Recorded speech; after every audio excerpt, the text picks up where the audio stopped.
right into the day's events, and I can tell you, in fact, I can warn you, expect some robust debate, some strong opinions and perspectives from both sides of the fence. It's about you at home as well. I love to read out all of your comments, or at least as many as I can. So join me, Michelle Dewberry, Monday to Friday, 6 till 7 on Jubes & Co.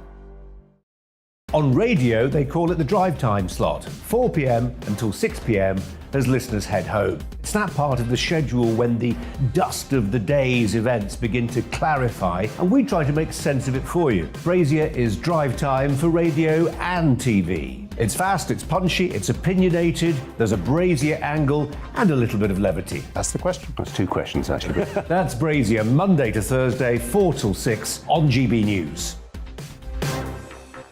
Hello, I'm Patrick Christie's. And I'm Mercy Moroki. Make sure that you join us Monday to Thursday, 10 a.m. until midday, right here on GB News for To The Point.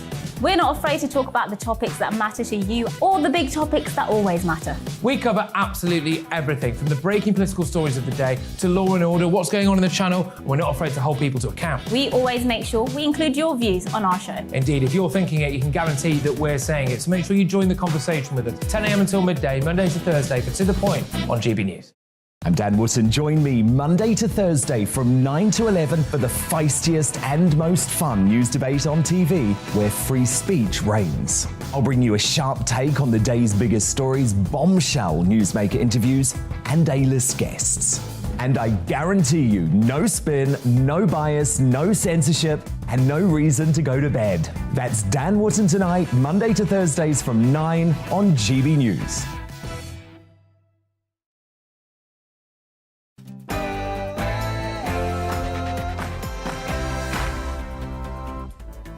Hello and welcome. This is Real Britain with me, Darren Grimes, on telly, DAB and online. Now, Sinn Féin has secured the most votes in the latest elections in Northern Ireland. Could this spell the end of power sharing at Stormont? Also, we rank 4th for having the most overweight and obese adults in Europe. Is it time for Great Britain to go on a great diet? But first, here's the news with Ray Addison.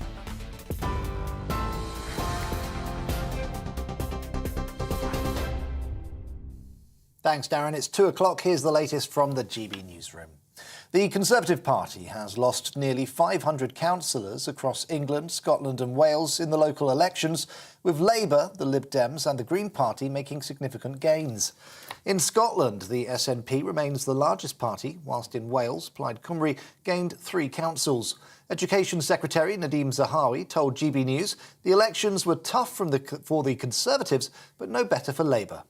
I think we have to learn the lessons from this, not in any way take what we're doing in places like the West Midlands for granted, but also try and win back in London and the South.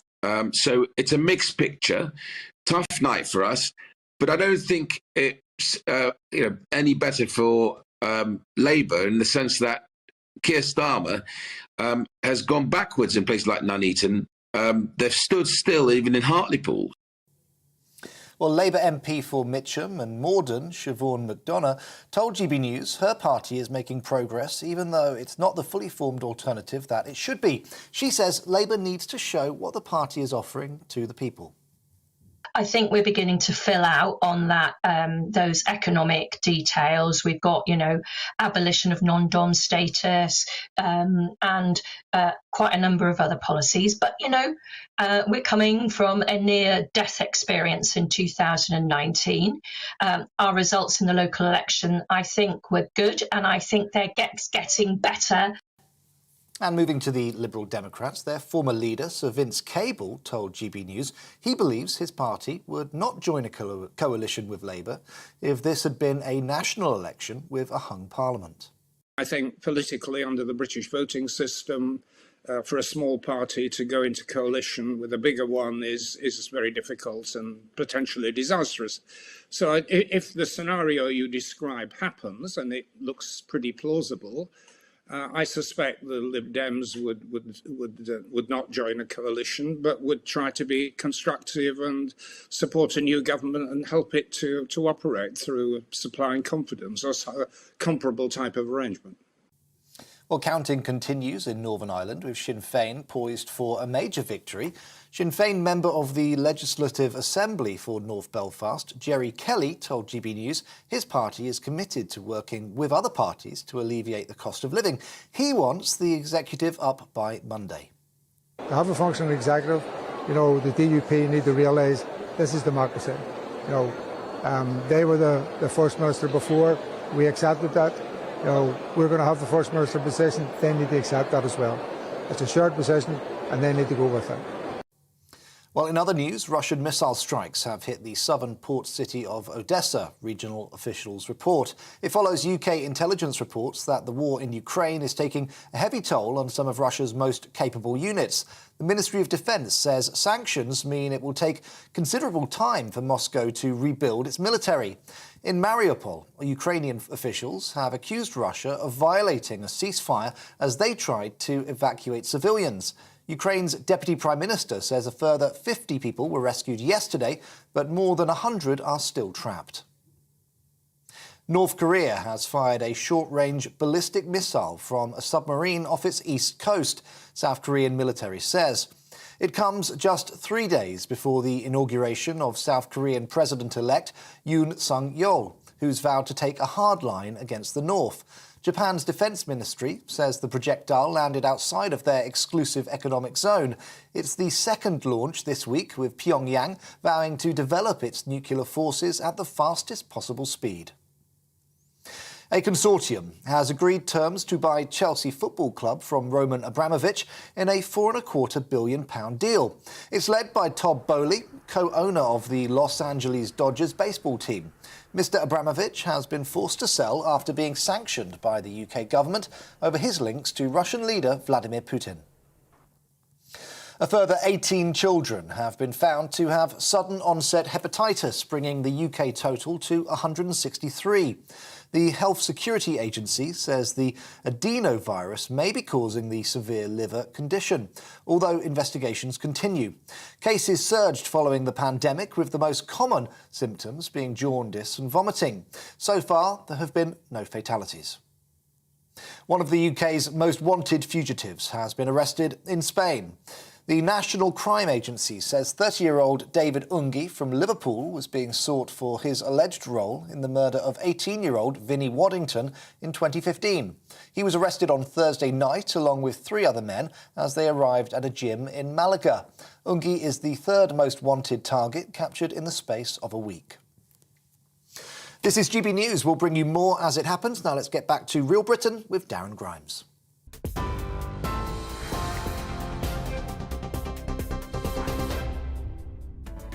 Thanks, Ray. Welcome to Real Britain with me, Darren Grimes. Here's what's coming up on the show.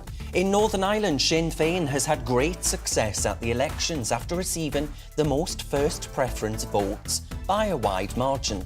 I'll be asking whether this is the end for power sharing in Northern Ireland's government. Sticking with Northern Ireland, the Democratic Unionist Party vote share dropped for entitlement to nominate the next First Minister. I'll be joined by their former leader and GB News presenter, Arlene Foster. We'll be putting executive pay through our Scrap Reform Keep segment. The Bank of England Governor there, Andrew Bailey, wants businesses to keep the public in mind. Many who are, of course, struggling with a cost of living crisis that we've not seen for generations in this country when they're actually setting executive pay. That's what we're talking about for the next hour. I'd love to know your thoughts, as usual, on those local election results. Where you are, actually. Are you happy? Did you cast your vote? Did you get what you wanted? Tweet me at GB News, or you can email me on gbviews@gbnews.uk. You can watch us online too, on YouTube, and don't forget Facebook. Lots of fab content on our page there. Cheers very much.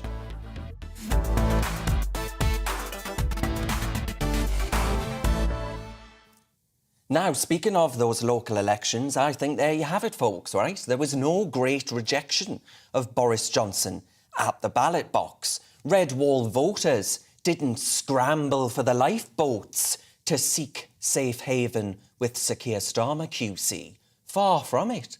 The architect of Labour's Brexit betrayal and inability to define a woman can't cut through in Red Wall seats. Who'd have thunk it, eh, folks? These were mid-term blues. The Conservatives lost London councils already held by Labour MPs. The Red Wall held on, still viewing the Labour Party as the party of Starmer and Thornbury, the party of the Remainer Islington class.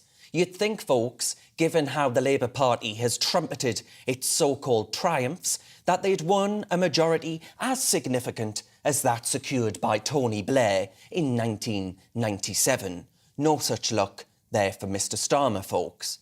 Sir Keir's new-look Labour Party, purportedly turning the page on the era of Jeremy Corbyn and Diane Abbott and their other merry band of Britain's sceptic leftists, reminds us all a lot of the old brand, doesn't it? There's also the fact that Brits cannot stand a hypocrite, and Sir Keir looks like one in the extreme.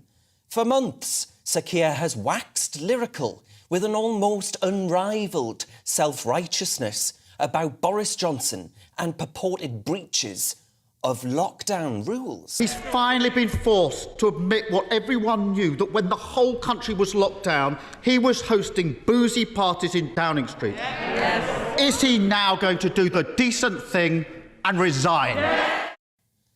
Honesty and decency matter, screeched Sir Keir. After months of denials, the Prime Minister is now under criminal investigations for breaking his lockdown laws.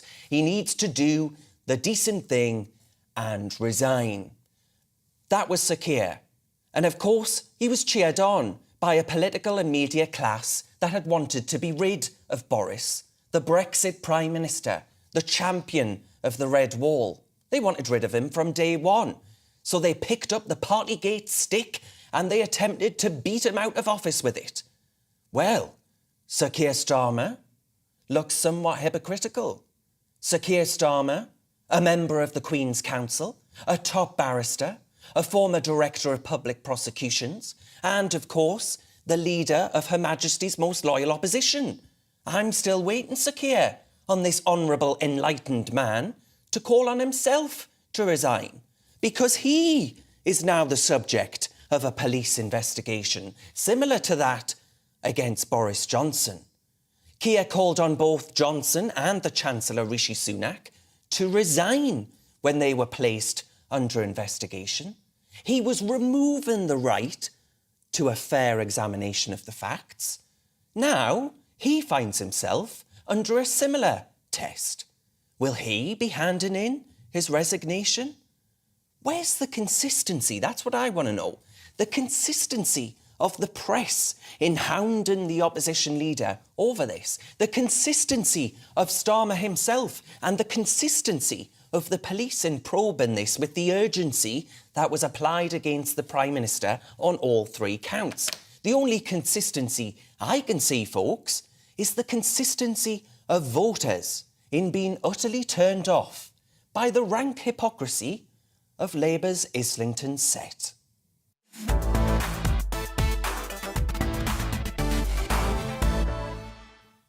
In other news, folks, Sinn Féin is set to win most seats in the 2022 local elections in Northern Ireland. Voters have chosen an Irish Republican party to actually lead the UK region's power-sharing government for the first time.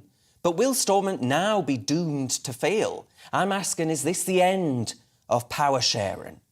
Joining me to discuss right now is Jamie Bryson, a unionist activist and the author of Brexit Betrayed, Writings from the Referendum to the Betrayal Act, the former DUP MP Emma Little-Pengelly, and Alison Morrison, journalist from the Belfast Telegraph.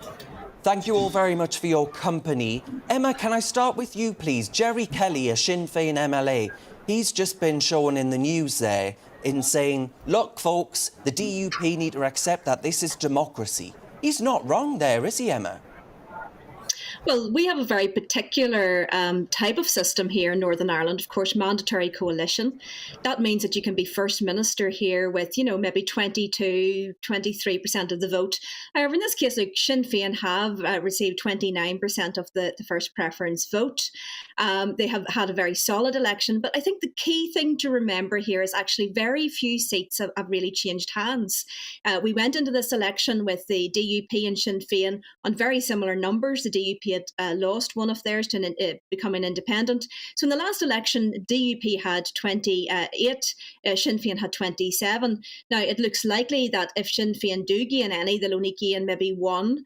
And the DUP are likely to lose about 3, possibly 4 seats. So it's quite a small change, but it is a significant one in that it places Sinn Féin for the first time in a position that they would be First Minister if indeed the institutions are restored. Now, that said, I think it's really important for your viewers that actually the unionist and nationalist designations remain very similar, even not just from the last election, but from what they were even back in 1998. So, both the unionist and nationalist sort of blocks, as it were, sitting in around 40 to 42%, with unionism still the largest designation.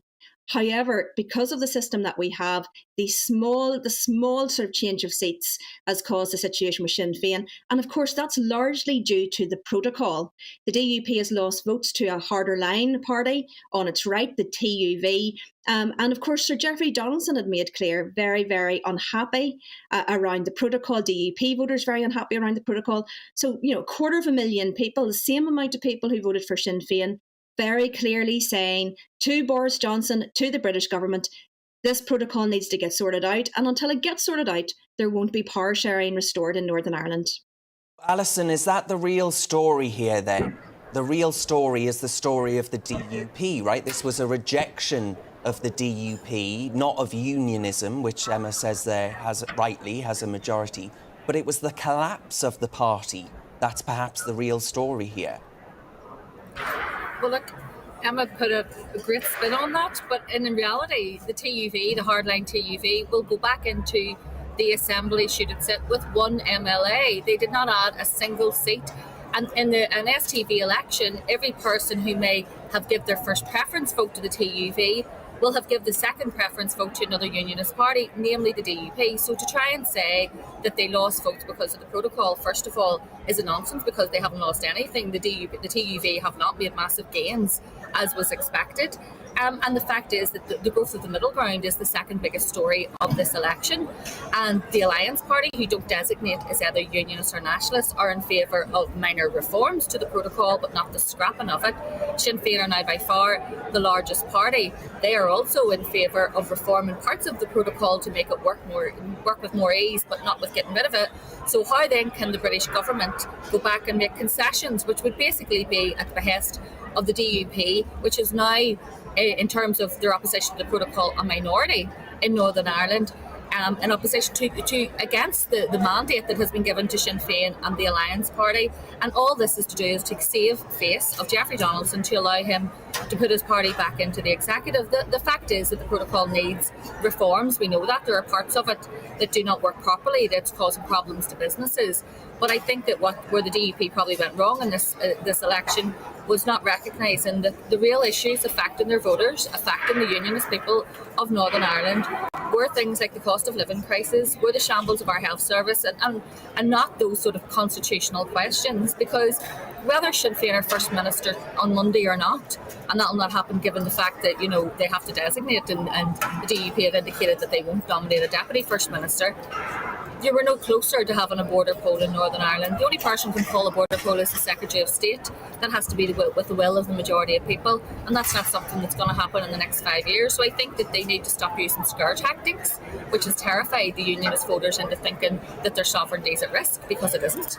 And I think that they need to get on with trying to work the institutions to weigh this to the benefit. If you want to save the union and save the union in Northern Ireland, well then make Northern Ireland look like a profitable, lovely place to live, a place where people feel comfortable, rather than constantly saying it's under attack and that your sovereignty is under attack and having people living in fear. I think that that's where unionism went wrong in this election. So you've heard what Alison's got to say there, Jamie. Would you accept that actually scrapping the protocol outright doesn't have democratic consent, because actually Sinn Féin won fair and square here? Well, good afternoon, Darren. Look, Alison's just so wrong there. I'm not sure which part of it to pick apart first. In the first instance, so we'll start at the end of her contribution, where she said there was no constitutional threat. The Court of Appeal in Northern Ireland has said the Act of Union, which is the Union, has been subjugated. Now, how the subjugation of the Union is anything other than a constitutional threat is beyond me, so that's incorrect. The next incorrect point is that 250,000 people in Northern Ireland voted for what are now now, you have to remember, in this election, the DUP moved decisively to a more hardline position, to effectively a TUV position of being almost anti-agreement, seeking changes on the principle of consent to actually protect the substance of the Union, and an outright rejection of the protocol, with one of their 7 key tests being the full restoration of Article 6 of the Act of Union, which would make any dual market access impossible. It would mean Northern Ireland has to be entirely within the UK single market and out with the any access or any privileged access to the EU single market. And 250,000 people in Northern Ireland voted for that. So the DUP didn't lose votes because they were being too hard line, because they were going on too much about the protocol. They lost votes because for a long time they weren't being hard enough on the protocol, and that's why 65,000 people voted for the anti-agreement, most hardline part of unionism, the TUV. Now, it's an STV election. That didn't, as Alison, one of the only correct things she said was that didn't, of course, translate into seats. But in terms of the mood of unionism, it's very, very clear. And the Ulster Unionist Party, who were the party who would have capitulated on the protocol, I mean, I think they're almost desperate to be Sinn Féin's deputy. Their vote absolutely collapsed. Their leader had to scrape in on one of the later counts. But the most important point in this, and it's important for your viewers to understand this, Darren, is that Alison talks there about democratic legitimacy and that the anti-protocol is in a minority. And I find that extraordinary, because for 25 years, the unionist community, for at least a significant amount of that time, had a democratic right to govern, a democratic majority, and that was denied to us because we were told that nationalism had to be in government as of right, that the minority of nationalism had to have an equal place in government in Northern Ireland. We were told that the Belfast Agreement was about cross-community consent. It's in there, Strand 1, 5D. Key decisions must have cross-community consent. And all of a sudden now, when nationalism, when people like Alison think that they can put the foot on the neck of the unionist community, all of a sudden cross-community consent doesn't matter. I mean, let's just disavow that now and start talking about majority. So equality and cross-community consent was all well and good when it suited nationalism, but the very moment that they think they have a majority, all of a sudden that all falls by the wayside. They don't want equality, they want supremacy. I'm going to let Alison come back to reply to that in a second. But Emma, I want to just really quickly ask you, do you accept that actually for the vast majority of voters in Northern Ireland, talking about these constitutional issues wasn't a key concern? They were, as Alison says, focused on issues about healthcare and the economy. Well, Darren, of course, we have 3 distinct blocks, really, of voters here. You have Nationalists and Republicans. Of course, they don't care about the union, so they don't care as much about the protocol. They don't care about the impact on this around our United Kingdom. In the centre, you've got sort of the Alliance Party. They're kind of neutral on the union. So again, they don't really care if this protocol is really bad for the union of our United Kingdom. But when you look to unionists have been very united on this. Bear in mind as well, Darren, that the Nationalist bloc has actually dropped 2 seats. The middle ground has really sort of just consolidated all of the smaller parties into the Alliance Party, but it has been a very strong showing still, much better than what some people predicted for unionist parties, and particularly for the DUP and the TUV. And both of those parties importantly saying, vote for this in this election, send a clear message to Boris Johnson. Look, the key thing here is, if this border was in the middle of Ireland, is in the middle between the Republic of Ireland and Northern Ireland, Sinn Féin would not be sitting in the Northern Ireland Assembly. They just wouldn't. So we'll hear a lot about people saying, get back in there, just ignore it, let's fiddle while Rome burns. Actually, no, unionists are saying this is real danger to our union, of our United Kingdom. There's a border down the Irish Sea. Boris Johnson, you have to sort it out. Alison, I want to let you come back to what Jamie was saying there. Is he right to suggest that perhaps now turning around and saying, well, look, you've got to get around the table, guys, and negotiate? Where was that negotiation and the spirit of that democratic consent when actually unionism was the biggest party? Well, that's the Good Friday Agreement, and unionists signed up to the Good Friday Agreement. The Ulster Unionist Party was the largest party, and they signed up to those principles. And I think that what happened was people have started trying to use the issues of the protocol, which are very genuine and do exist, in order to go back and tear up that agreement because it's something that they didn't like at the start.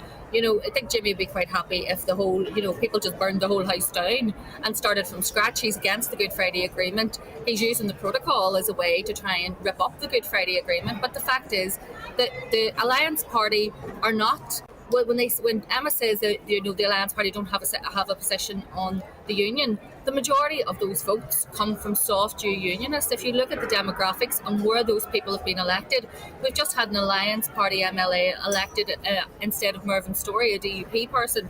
The fact is that they're soft Jew unionists. There are people who are quite happy with the status quo. They're quite happy to remain within the union as long as the union is a comfortable and profitable place to live. They're not hung up on those very far-right social issues such as gay marriage and reproductive rights. They're not hung up and worrying every day about the safety of a future border poll, which they know is a long way off in the future. They basically just want to see this place prosper. And I think that was the vote that the Alliance Party really tapped into. I do think that the DUP, rather than chasing those hardline votes, should maybe look at that section of unionism to see how they can attract those people back into the unionist family rather than send them to that sort of others designation. Right. I mean, sadly, folks, I've got to end it there. I'm being told I've got to go to the news. Oh, I would love to have continued this conversation because I think Northern Ireland does not get spoken about in our national conversation anywhere near enough. So I thank you all for your time today. That was Jamie Bryson, Emma Little-Pengelly and Alison Morris. Thank you for joining me today. Now, folks, we're going to go. Plenty more to come on Real Britain. But first of all, we're going to go to the news with Ray Addison. Let's take a look at the weather. And the UK is looking dry for much of the UK, with any showers beginning to fade away. Let's take a look at the details. Zooming into southwest England, and it will be a fine end to the day with plenty of late low sunshine ahead of dusk. Still fairly warm with temperatures around 16 Celsius. It will continue to become drier across southeast England, though rain still lingering for some. Sunnier spells trying to develop before the daylight dips. A fine and dry evening to come across Wales too, and pleasantly warm for the time of year. Temperatures holding up around 16 Celsius. Sunny spells for the Midlands too ahead of dusk, with any light showers quickly clearing away. However, most places staying fine and dry. Temperatures around 16 to 18 Celsius with light winds.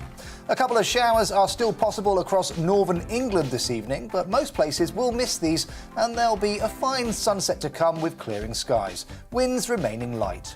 Any light showers remaining over Scotland will also fade to leave a fine end to the day with plenty of bright or sunny spells ahead of the sun setting here. So a dry and fairly pleasant end to the day for Northern Ireland too, with variable amounts of cloud and light winds. Temperatures will remain around 15 to 16 Celsius. Much of the UK will stay dry into the early hours of Sunday morning with plenty of clear spells around. And that's how the weather is shaping up overnight into tomorrow morning.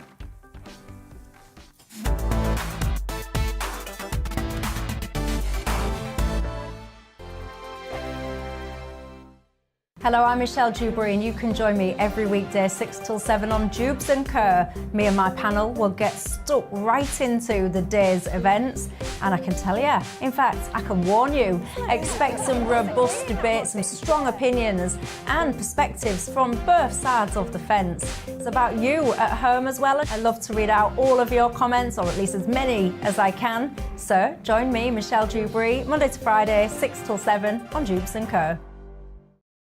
On radio, they call it the drive time slot, 4 p.m. until 6 p.m.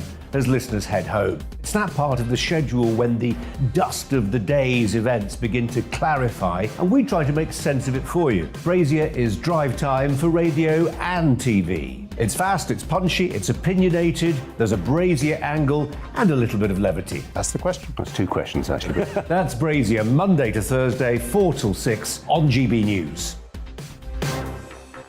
Hello, I'm Patrick Christie's. And I'm Mercy Moroki. Make sure that you join us Monday to Thursday, 10 a.m. until midday, right here on GB News for To The Point.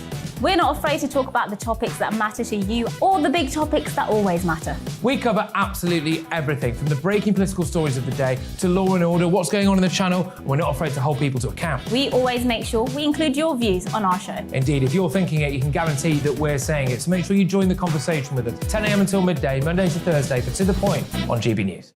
I'm Dan Wootton. Join me Monday to Thursday from 9 to 11 for the feistiest and most fun news debate on TV, where free speech reigns. I'll bring you a sharp take on the day's biggest stories, bombshell newsmaker interviews, and A-list guests. And I guarantee you, no spin, no bias, no censorship, and no reason to go to bed. That's Dan Wootton tonight, Monday to Thursdays from 9 on GB News.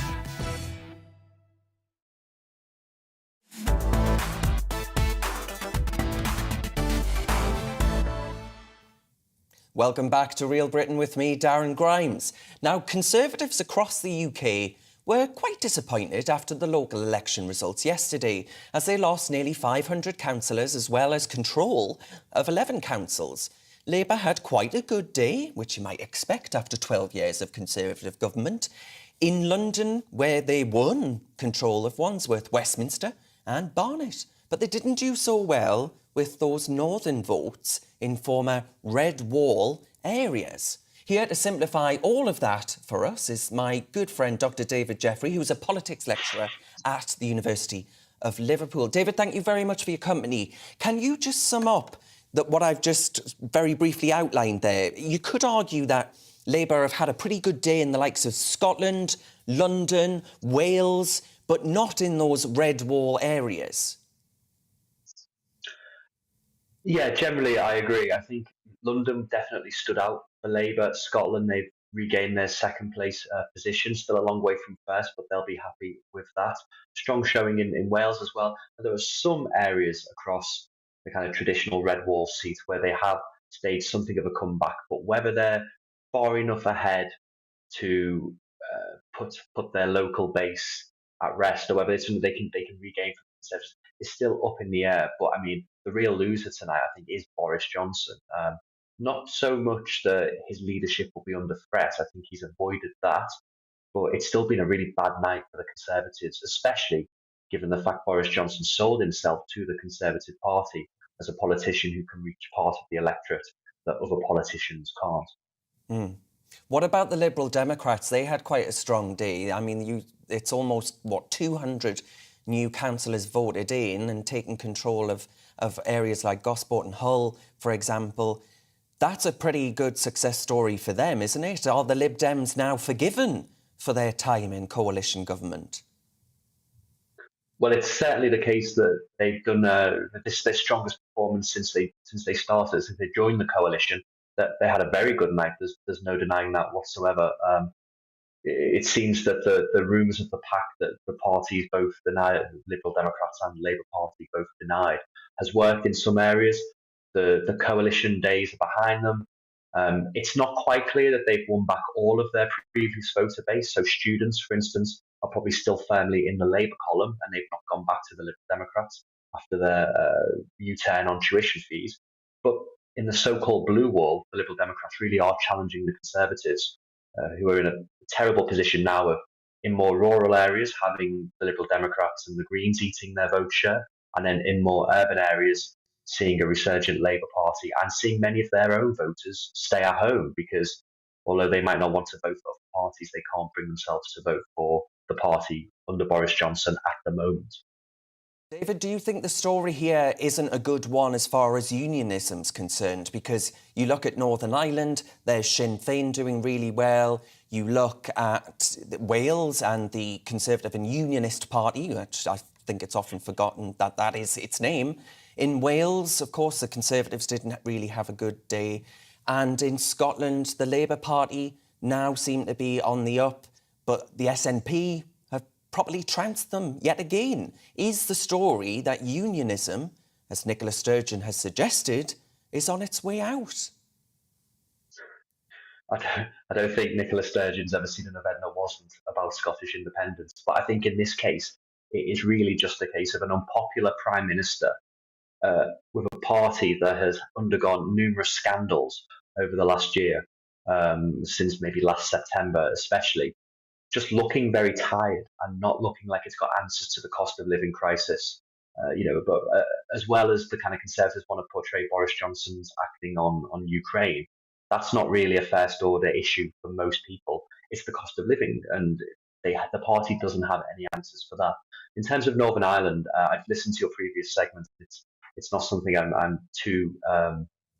got too much knowledge of, but it seems to me that the unionist vote as a whole might not be damaged so significantly. It's just the way they've been allocated across the different parties that might make a difference.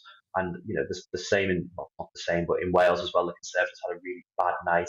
But that doesn't mean that the voting that people did was along unionist lines. I mean, Labour had a very good pandemic, and Welsh voters seem to believe that Labour was best placed to deliver on that.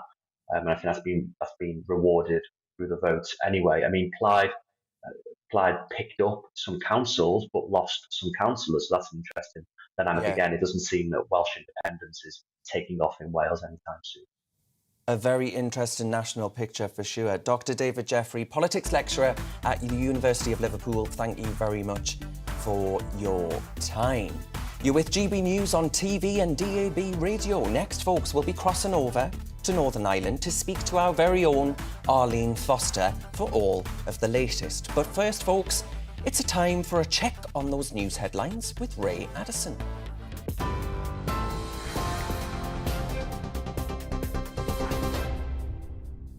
Thanks, Darren. It's 34 minutes past 2. I'm Ray Addison in the GB newsroom. The Conservative Party has lost nearly 500 councillors across England, Scotland and Wales in the local elections, with Labour and the Liberal Democrats making significant gains. In Scotland, the SNP remains the largest party, whilst in Wales, Plaid Cymru gained 3 councils. Meanwhile, counting continues in Northern Ireland, with Sinn Féin poised for a historic victory. A consortium has agreed terms to buy Chelsea Football Club from Roman Abramovich in a £4.25 billion deal. It's led by Todd Boehly, co-owner of the Los Angeles Dodgers baseball team. Mr. Abramovich has been forced to sell after being sanctioned by the UK government over his links to President Putin. The Queen's speech will include an overhaul of mental health powers to stop those with learning difficulties being detained without their consent. The Prime Minister says a draft mental health bill to be announced next week will ensure no patient is detained unnecessarily. North Korea has fired a short-range ballistic missile from a submarine off its east coast. South Korean military says it comes just 3 days before the inauguration of South Korean President-elect Yoon Suk-yeol, who's vowed to take a hard line against the North. Japan's defence ministry says the projectile landed outside their exclusive economic zone. It's the second launch this week, with Pyongyang vowing to develop its nuclear forces at the fastest possible speed. One of the UK's most wanted fugitives has been arrested in Spain. The National Crime Agency says 30-year-old David Ungi from Liverpool was being sought for his alleged role in the murder of 18-year-old Vinnie Waddington in 2015. Ungi is the third most wanted target captured in the space of a week. On TV, online and on DAB+ radio, this is GB News. Stay with us. Real Britain will be back in just a moment.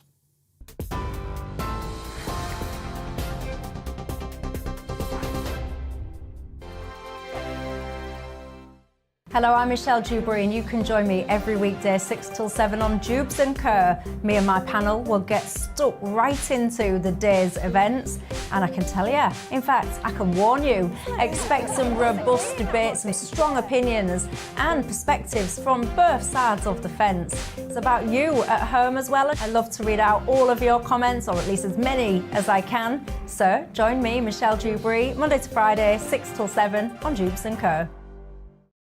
On radio, they call it the drive time slot, 4 p.m. until 6 p.m. as listeners head home. It's that part of the schedule when the dust of the day's events begin to clarify, and we try to make sense of it for you. Brazier is drive time for radio and TV. It's fast, it's punchy, it's opinionated, there's a Brazier angle, and a little bit of levity. That's the question. That's two questions, actually. That's Brazier, Monday to Thursday, 4 till 6 on GB News. Hello, I'm Patrick Christie's. And I'm Mercy Moroki. Make sure that you join us Monday to Thursday, 10 a.m. until midday, right here on GB News for To The Point. We're not afraid to talk about the topics that matter to you or the big topics that always matter. We cover absolutely everything, from the breaking political stories of the day to law and order, what's going on in the channel. We're not afraid to hold people to account. We always make sure we include your views on our show. Indeed, if you're thinking it, you can guarantee that we're saying it. So make sure you join the conversation with us, 10 a.m. until midday, Monday to Thursday, for To The Point on GB News. I'm Dan Wootton. Join me Monday to Thursday from 9 to 11 for the feistiest and most fun news debate on TV, where free speech reigns. I'll bring you a sharp take on the day's biggest stories, bombshell newsmaker interviews, and A-list guests. And I guarantee you, no spin, no bias, no censorship, and no reason to go to bed. That's Dan Wootton tonight, Monday to Thursdays from 9 on GB News.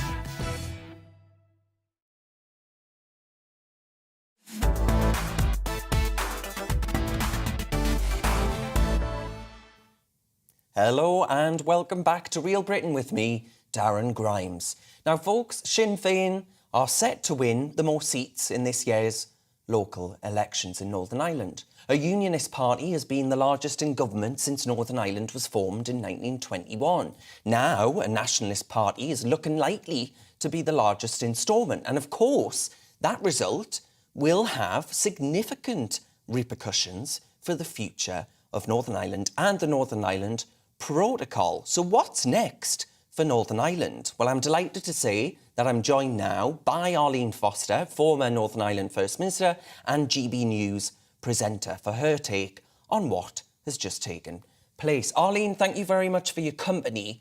Now, you know Nicola Sturgeon from your time in office, and she has said, actually, Press Association are reporting that she has said Sinn Féin's performance in Northern Ireland has shown that there are big questions around the future of the UK as a political entity. She's surely right, isn't she, with Sinn Féin winning the day in Northern Ireland? Well, hi, Darren. It's good to be with you. I'm tempted to say, well, she would say that, wouldn't she? Because, of course, she's not looking at the totality of the nationalist vote. And actually, Sinn Féin have only increased their vote by 1.1%, if you look at the figures. The SDLP, the second largest nationalist party, has lost nearly 3% of their vote. So people have moved from the SDLP to Sinn Féin. So in actual fact, the nationalist vote, if you look at it overall, hasn't actually increased. Since 1998, actually, if you look at 1998, the nationalist vote was 39%. It's now 39.6%. But what has happened is that people are now voting for Sinn Féin in larger numbers. And they did have a very good election. I'm not taking that away from them at all. But I think people get carried away by looking at individual parties instead of looking actually at the totality of unionism and the totality of nationalism. And really, there hasn't been much change in respect of percentage-wise on that score, Darren, for many, many years. Yeah, I mean, Arlene, some have argued, we just had someone on from the Belfast Telegraph and our panel, likes of Emma Little-Pengelly and Jamie Bryson, all having a real vibrant discussion there about what this means for the future of Northern Ireland. But one thing that really struck me was this idea that actually this wasn't an election on the Northern Ireland Protocol. This was an election like most other elections, right? It was on the economy. It was on the state of the healthcare service, the NHS in Northern Ireland. And those issues were what mattered to people. Do you think, Arlene, that the DUP and other parties are at real risk here of focusing relentlessly on constitutional issues and taking their eye off the ball on the issues that the electorate really care about? Is that what's going on here? Well, I think if you look at the unionist electorate, they are very concerned about the protocol, and I think that's a point that Emma Little-Pengelly made very forcibly. And actually, the Belfast Telegraph, the paper for which Alison Morris writes, did a poll of unionists a couple of months ago, and the protocol was right up there. So people are very concerned about the protocol, Darren, in unionism, because they believe that it weakens our link with the rest of the United Kingdom. It, of course, costs more to bring goods across from GB into Northern Ireland, and we have less choice in respect of our goods as well. So the protocol needs to be sorted, Darren, because frankly, there won't be an assembly or an executive until the government take action on the protocol, and that's been made very clear by Sir Geoffrey Donaldson, the leader of the Democratic Unionist Party, as he was going through the election. So it's really over to Westminster now, and it's over to Boris Johnson as to what he is going to do about the protocol. If he wants to see devolution return, and I believe in devolution, I think people do like to have their own ministers, local ministers taking decisions. If he wants to see devolution coming back to Northern Ireland, then he's going to have to take action.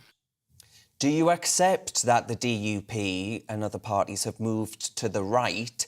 Do you, because you seem to be making the case there, Arlene, that actually these constitutional issues really do matter to unionist communities that feel, quite rightly in my view, you know where I'm at personally, I think a regulatory border down the Irish Sea separating a constituent part of the United Kingdom off from the others is an outrage, frankly. But we have to be honest here. Boris Johnson, looking at his position right now, Arlene, may well be saying, well, Sinn Féin have won this fair and square. But I take you back to my first point again then, Darren. If you actually look at what's happening within nationalism and unionism, there hasn't been a huge increase for either. It's not as if all of a sudden nationalism is 45% and they've grown by 5%. They haven't grown in terms of the blocks of nationalism, unionism and others. Others have grown, actually. The centre ground, those people who vote for the Alliance Party have grown, and mostly they're content with the status quo, so they're content to be in the United Kingdom and to remain within the United Kingdom on the whole. It will, however, lead to, and I think I made this point before the election, Sinn Féin will use this election result to argue now for a border poll. It'll be a very divisive argument. They will say, oh, it's time to have the conversation about going into an all-Ireland state. No, it's not time to have that conversation. It's time to actually build within the United Kingdom, look at all the benefits that we have from our membership of the United Kingdom, which were all underscored by what happened during COVID in terms of vaccinations, in terms of support from Her Majesty's Treasury. And so the benefits of being in the United Kingdom is what we should be focusing on now. And that's certainly what I'm going to be focusing on, Darren, as I move forward, because that's what we should be talking about instead of some pipe dream of a united Ireland going into an economy which is in the European Union and frankly lags well behind the United Kingdom's economy. So in terms of healthcare, in terms of welfare, in terms of education, standard of living, we're much better off within the United Kingdom, and that's what we should be discussing, not some sort of fantasy dream, which frankly would be a complete nightmare. Yeah, Arlene, you mentioned there that you're a big believer in devolution, in actually Northern Ireland being able to have ministers that are based in Northern Ireland that actually put in place what the people want. On that very question, do you think the Belfast Agreement, in particular, in relation to the consent of unionist communities, has actually been destroyed by the Northern Ireland Protocol, which was purportedly there, Arlene, to protect the Belfast Agreement? Yeah, absolutely. I mean, the whole point we were told of the Northern Ireland Protocol was twofold. One, it was to protect the single market of the European Union. So actually, the United Kingdom was doing the work of the European Union. That was the first point. And the second point was that the protocol was there to make sure that all of the institutions of the Belfast Agreement and all of the underlying points of the Belfast Agreement were supported and were kept safe. Actually, it's doing the opposite. And I've made that point on many, many occasions. It's undermined the Belfast Agreement. It has led to protests on our streets about the protocol. People are very upset about what's going on. There's societal damage happening. There's economic damage happening. And therefore, it is incumbent upon our Prime Minister, the Prime Minister of the United Kingdom, the whole of the United Kingdom, to act and to do something about it. And I very much hope, Darren, that he does it very quickly. Well, Arlene Foster, former Northern Ireland First Minister and, of course, fantastic GB News presenter who'll be on air tomorrow morning, thank you very much for your time. Now, folks, it's 2:47 and it's time for Scrap Reform Keep. This week, the Bank of England Governor, Andrew Bailey, has been calling on firms to consider the hardship being faced by people struggling to get through this cost of living crisis. A cost of living crisis, of course, that some of us have never seen in our lives. He was talking about this in the context of these companies deciding to pay their top cheeses, their executives, some lucrative salaries. Well, a man who has long argued that actually these salaries are too excessive is Luke Hilliard, the director of the High Pay Centre, and he joins me now. Luke, thank you very much for your company. So I'm assuming that you agree passionately with the Bank of England Governor here that these comments should serve as a warning shot, perhaps, for executive pay to be curtailed at a time of cost of living crisis as severe and exacerbated as this one. Yeah, I think there's a lot of sense in what he says, Darren, and it would perhaps be helpful if I outlined a little bit of the context of what's been happening with CEO pay in recent history and over the longer term. So for a FTSE 100 CEO, the CEOs of Britain's biggest companies, pay in 2020, which is the last year for which full records are available, actually fell by 17%. But it fell all the way to 2.7 million, so still an incredibly generous salary by most people's standards. An analysis of the firms that have announced pay awards since the end of 2021, with the pandemic hopefully behind us, fingers crossed, show that it's increased on the 2020 levels by 34%, so bouncing right back up and more. If you look longer term than that, a CEO would have been paid about 10 times their average employee in the early 1980s, rising to 40 or 50 times in the late 1990s. And then the last analysis we did suggests it's about 73 times today. Over the same period, the share of total incomes captured by the top 1% has gone from about 5% or 6% to 17%. So over a period of decades, we've gone from a situation where out of every £100 going into people's pockets, 5 or 6 quid is going to the top 1%, to one where £17 is going to the top 1%. And with everything that's going on with, as you say, the cost of living crisis, wage stagnation, the dire outlook for the UK economy, that does become increasingly controversial.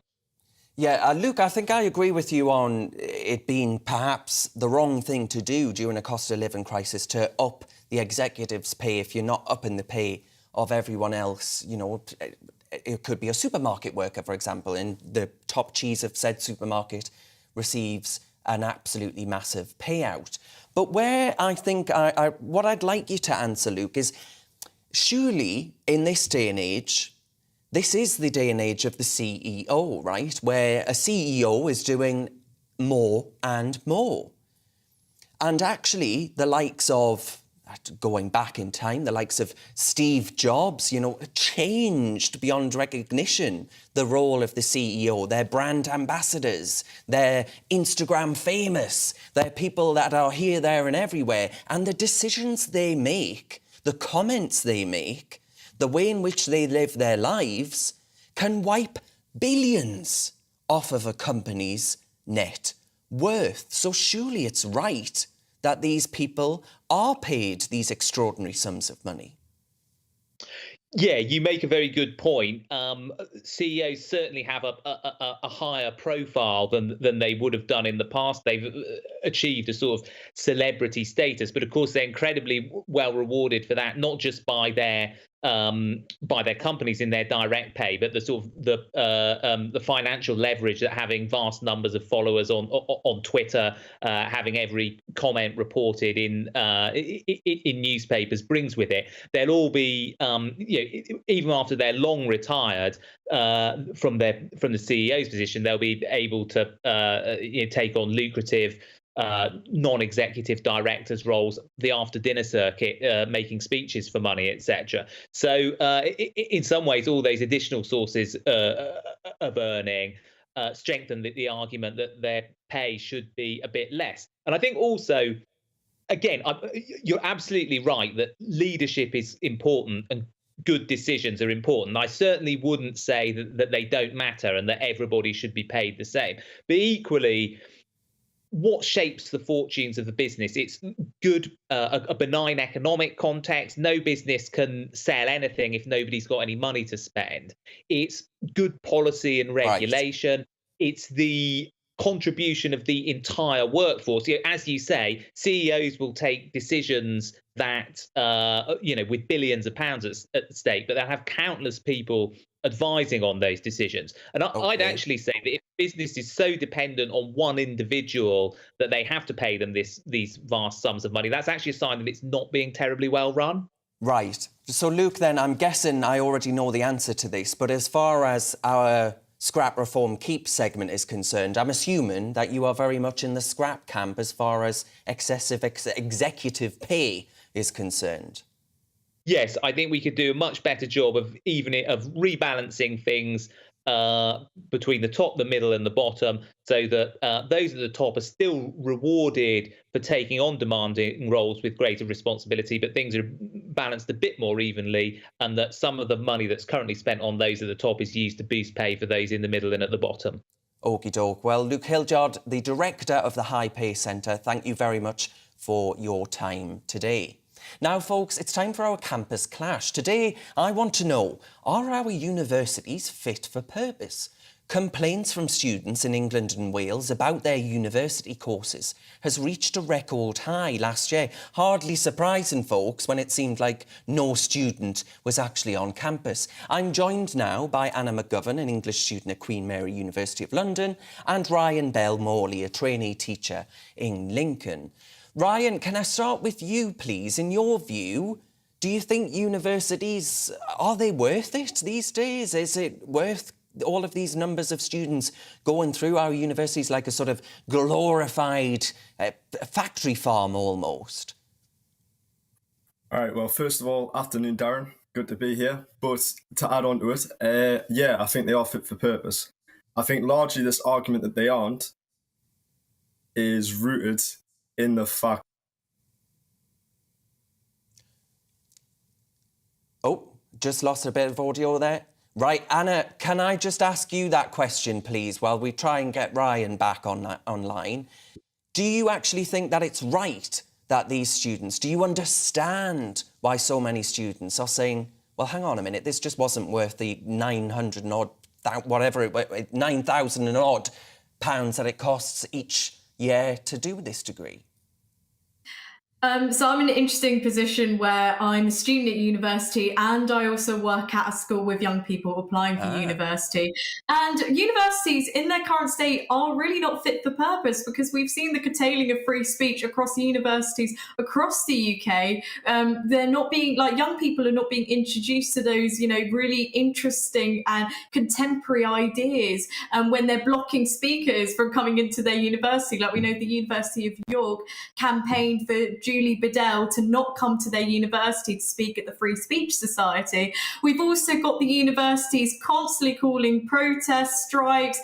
Just yesterday, my university announced that they were boycotting the marking of our coursework and our assessments, meaning that some third-year students will not be able to graduate or have to delay their graduation, which is abhorrent, and there is no compensation being, offered to us.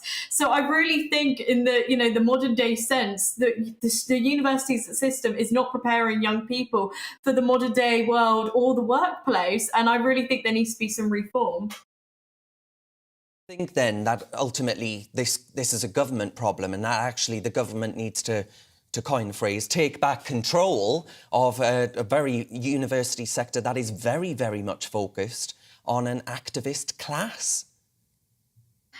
I think the government does need to step into to a certain degree about how the universities can actually reform themselves for the benefit of the student. Because, you know, I started university in September 2020, and I genuinely feel like I've not had university experience because obviously the first portion of it was all in lockdown and it was all online. And now it's even now still it's hybrid where we have some in person and some online.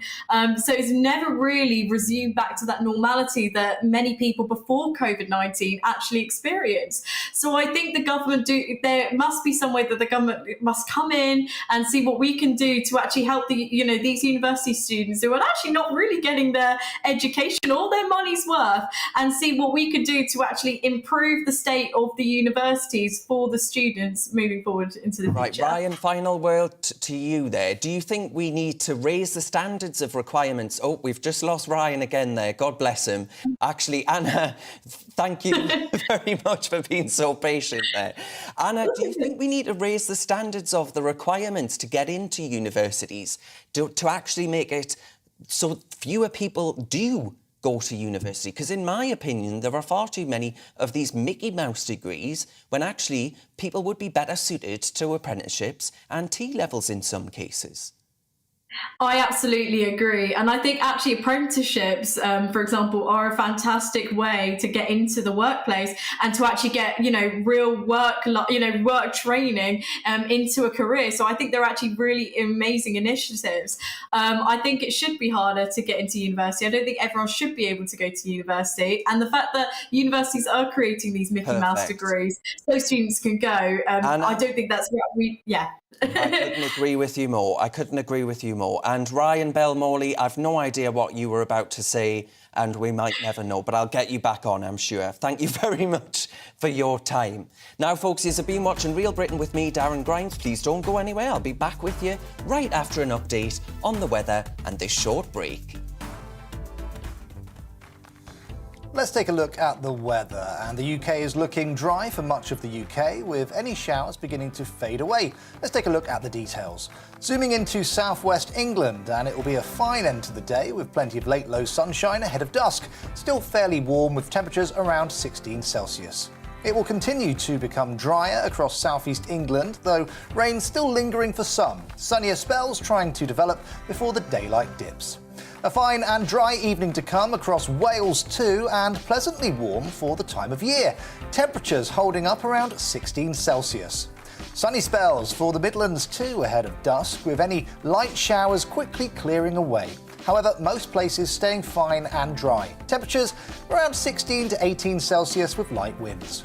A couple of showers are still possible across northern England this evening, but most places will miss these, and there'll be a fine sunset to come with clearing skies. Winds remaining light. Any light showers remaining over Scotland will also fade to leave a fine end to the day with plenty of bright or sunny spells ahead of the sun setting here.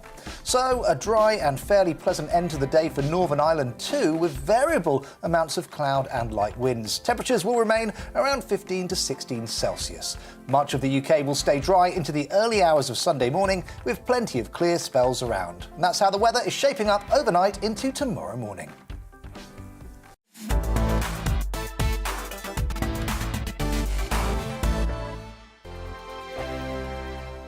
Hello, I'm Michelle Dewberry, and you can join me every weekday 6 till 7 on Jubes and Kerr. Me and my panel will get stuck right into the day's events, and I can tell you, in fact, I can warn you, expect some robust debate, some strong opinions and perspectives from both sides of the fence. It's about you at home as well. I love to read out all of your comments, or at least as many as I can. So join me, Michelle Dewberry, Monday to Friday, 6 till 7 on Jubes and Kerr.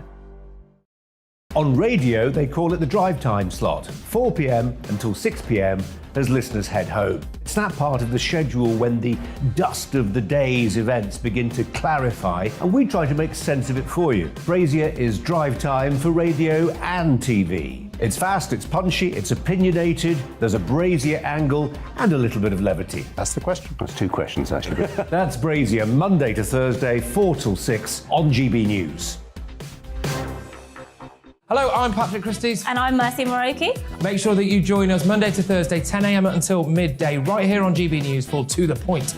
We're not afraid to talk about the topics that matter to you or the big topics that always matter. We cover absolutely everything, from the breaking political stories of the day to law and order, what's going on in the channel. We're not afraid to hold people to account. We always make sure we include your views on our show. Indeed, if you're thinking it, you can guarantee that we're saying it. So make sure you join the conversation with us, 10 a.m. until midday, Monday to Thursday, for To The Point on GB News.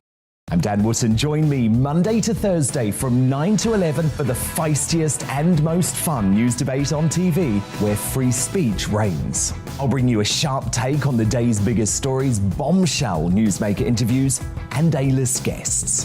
And I guarantee you, no spin, no bias, no censorship, and no reason to go to bed. That's Dan Wootton tonight, Monday to Thursdays from 9 on GB News.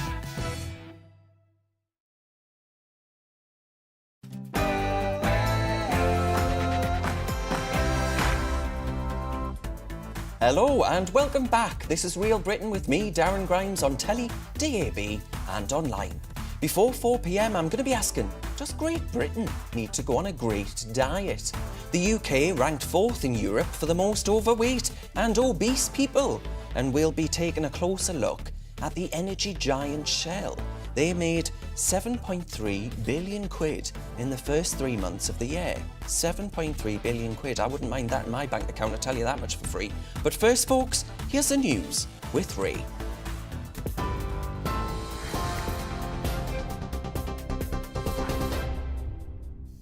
It's 2 minutes past 3. Here's the latest from the GB newsroom.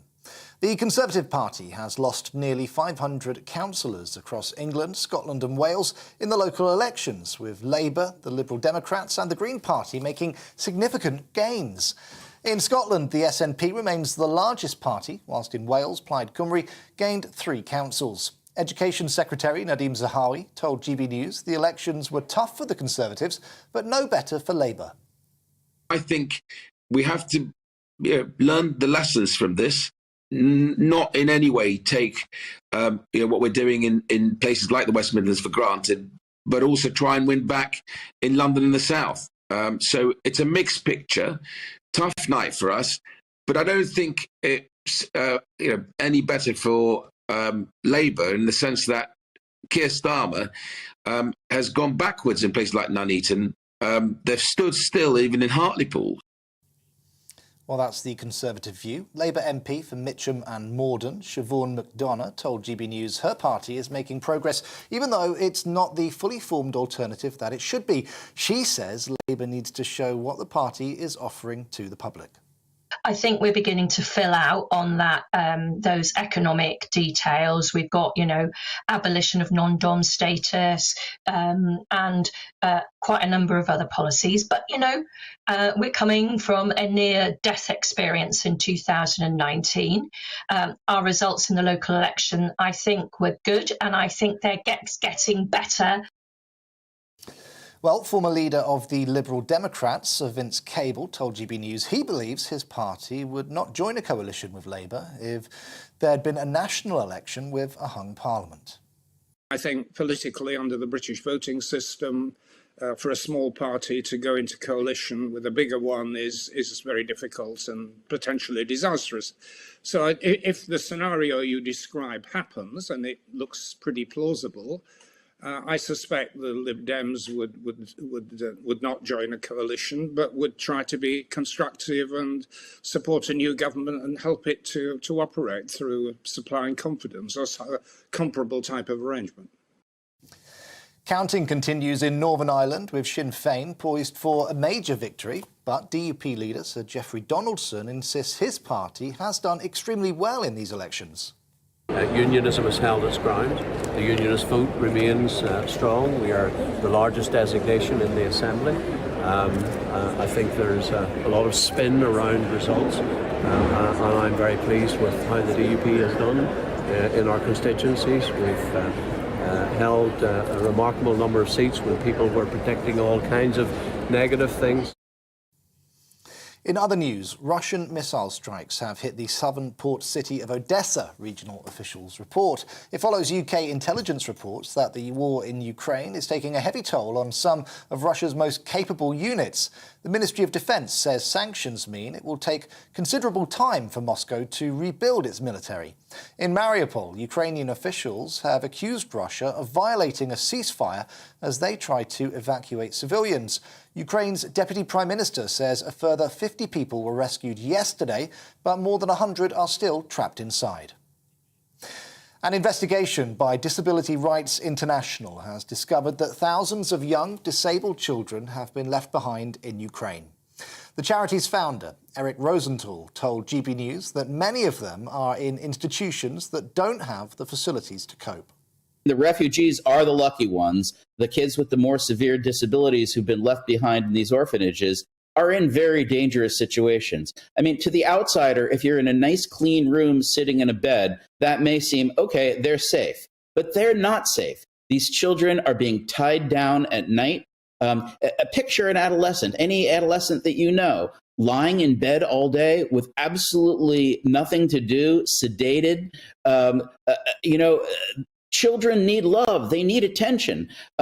Simply warehousing them is not a safe alternative.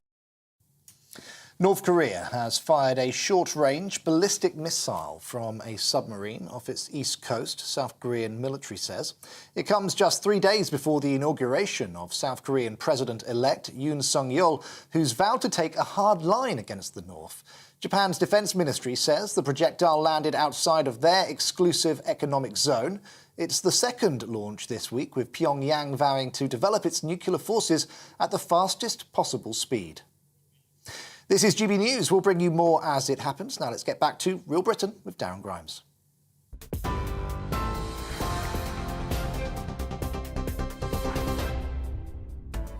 Hiya, welcome back to Real Britain with me, Darren Grimes. Here's what's coming up on the show. Is it time Great Britain went on a great diet? Shocking stats from the World Health Organization are showing that the UK ranks the 4th highest for having the most obese and overweight people. Are we too relaxed about this, or do we need to tackle it now?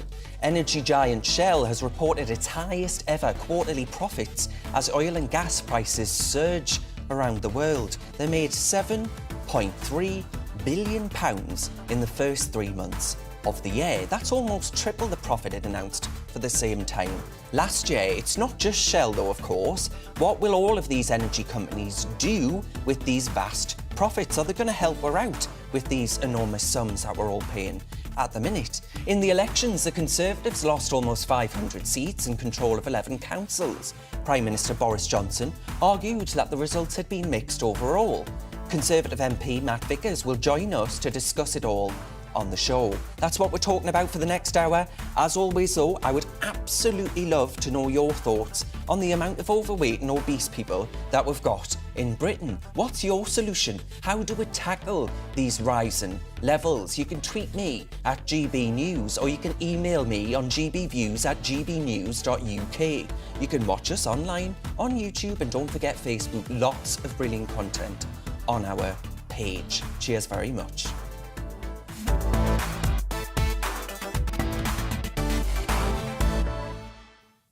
Now here's that slightly worrying headline from this week. The UK ranked 4th for having the most overweight and obese adults in Europe. Only Israel, Malta and Turkey were above us in this report by the World Health Organization. I want to know, does Great Britain need to go on a great diet? I'm joined by Tam Fry, the chair of the National Obesity Forum, and Kat Henry, who was the first plus-size woman to win the title of Miss Great Britain, and the nutritionist Kim Pearson. Tam, I'll start with you. Thank you very much for your company. These are pretty concerning figures, aren't they? What is this a sign of? Do we all need to get up and go a little bit more? Well, certainly we do. We, as a nation, we are woeful in our exercise and activity. But in my view, it is much more to do with diet than it is to do with exercise. We're eating currently about 20% more than we need to in order to be healthy. And really what has to happen is we have to go on a diet, if you will, but not a diet so much as eat sensibly and less of it.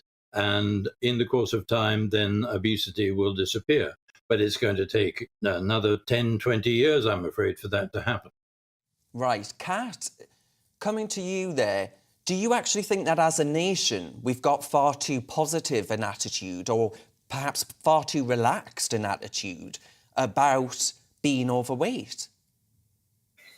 No, I don't think we have a relaxed attitude towards being overweight. I do believe that the mindset of pushing people into exercise is perhaps not the best way to educate them. I think that exercise has to be more of a hobby. It has to be something that people enjoy. I'm a plus size fitness instructor. I teach 7 days a week, and I pride myself on an ethos that allows people to move joyfully and actually really enjoy exercise again. And I think that actually promotes a better mindset towards mental health and physical health. I'm not naive. I appreciate that being plus size and being overweight is not ideal in terms of a health perspective, but that's no reason for us to have diet culture shoved down our throat 24/7 in a guilt trip method to try and make us lose weight. We as a people, we're not stupid. We know we need to control what we eat, but we've also just gone through a global pandemic where everybody was at home and all we did was eat. So actually, I think we may need to perhaps change tack in the way that we actually deal with this and stop pushing diet culture down people's throat.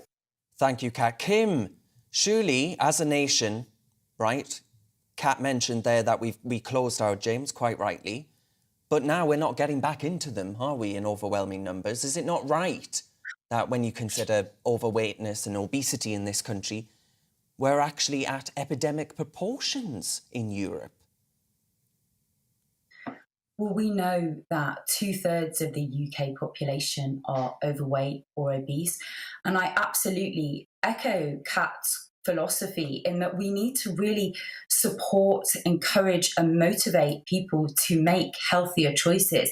It is not about blaming or shaming people. It's about supporting individuals with exercising regularly, making healthy food choices, understanding what a healthy, nutrient-dense diet looks like. But a lot of the focus has been on personal responsibility and laying the blame on individuals. And while I do agree that we need to take a degree of personal responsibility, we also need to tackle the food environment in which we all live, because we know that the ultra-processed foods that we are exposed to everywhere on a daily basis is really what is working against us when we're trying to make healthier choices. Kat, coming back to you just for a second there, how do we actually give people the confidence? Because I don't know about you, but this is what I find is the problem. How do we give the nation the confidence to actually go to a gym and not feel like an outlier and not feel embarrassed or ashamed, and actually to go there and think, right, I'm doing this for me. I don't care if other people, might be judging me for being overweight or all of these other things. How do we actually change the mindset of people to feel more confident in their own skin so that they actually do make healthier choices? I think that, for me at least, is where we're going wrong. I think it is down to education, and it's down to allowing instructors from all different shapes, sizes, ages and abilities to come forward and teach people, show them that exercise can be enjoyable and fun at all ages and abilities and sizes.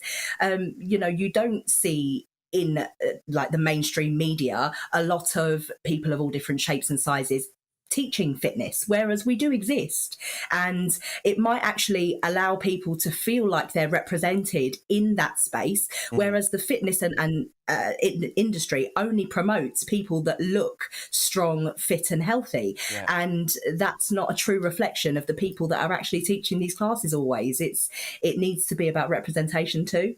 Tam, would you shy away from the representation of actually what the British public look like at the moment? We are putting on weight. We are doing less exercise. We are, as you said at the start there, eating a diet with far too many calories. would you like to see more representation of how the nation actually looks in fitness adverts and all these other things? Or do you actually think we should go in the opposite direction? I think there's a limit to what you really should expect of people. I think the really important thing from the government's point of view is to actually help the people by reforming the food culture which we have. We have food which is far too fatty, sugary, and salty. And those are the three ingredients which really cause the damage. And we really do need to clean that up. And I particularly grieve for the fact that all that was supposed to be happening this year. In April, we were supposed to have some restrictions on advertising of the food that you see on your screen. In October, we're due to have some reform and revolution on the ingredients. The problem, however, is that the government is putting it off. For 25 years now, we've had successive governments who have been not at all serious about obesity. And we need to restore some sense of urgency into our parliamentarians to vote through the procedures which will allow the people then to benefit from what they are eating. We need to have more exercise, of course.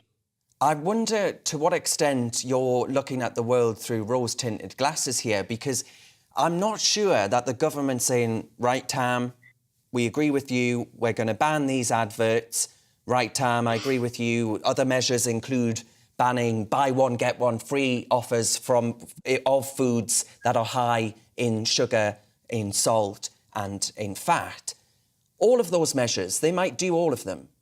But do you really believe that all of a sudden the British people are going to say, well, you're right, actually, those foods are unhealthy? As Kat said earlier, we know that. We're not a stupid nation, right? So these measures aren't going to work.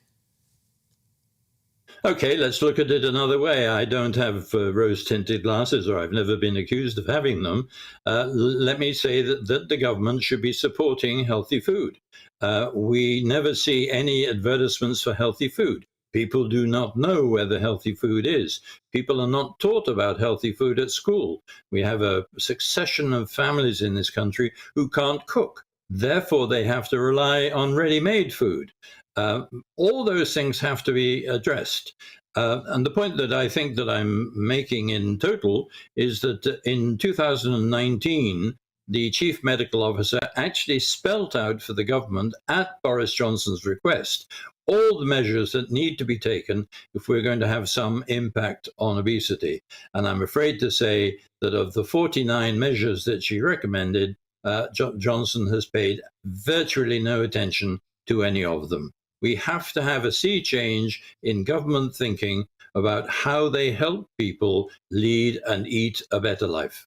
Kim, in your opinion, is that where we're going wrong? Actually, Tam is right to say that many people in this country can't cook, right? Many people don't know how to actually make themselves meals with the right number of calories and all of these other things. And actually, you can do that quite cheaply too.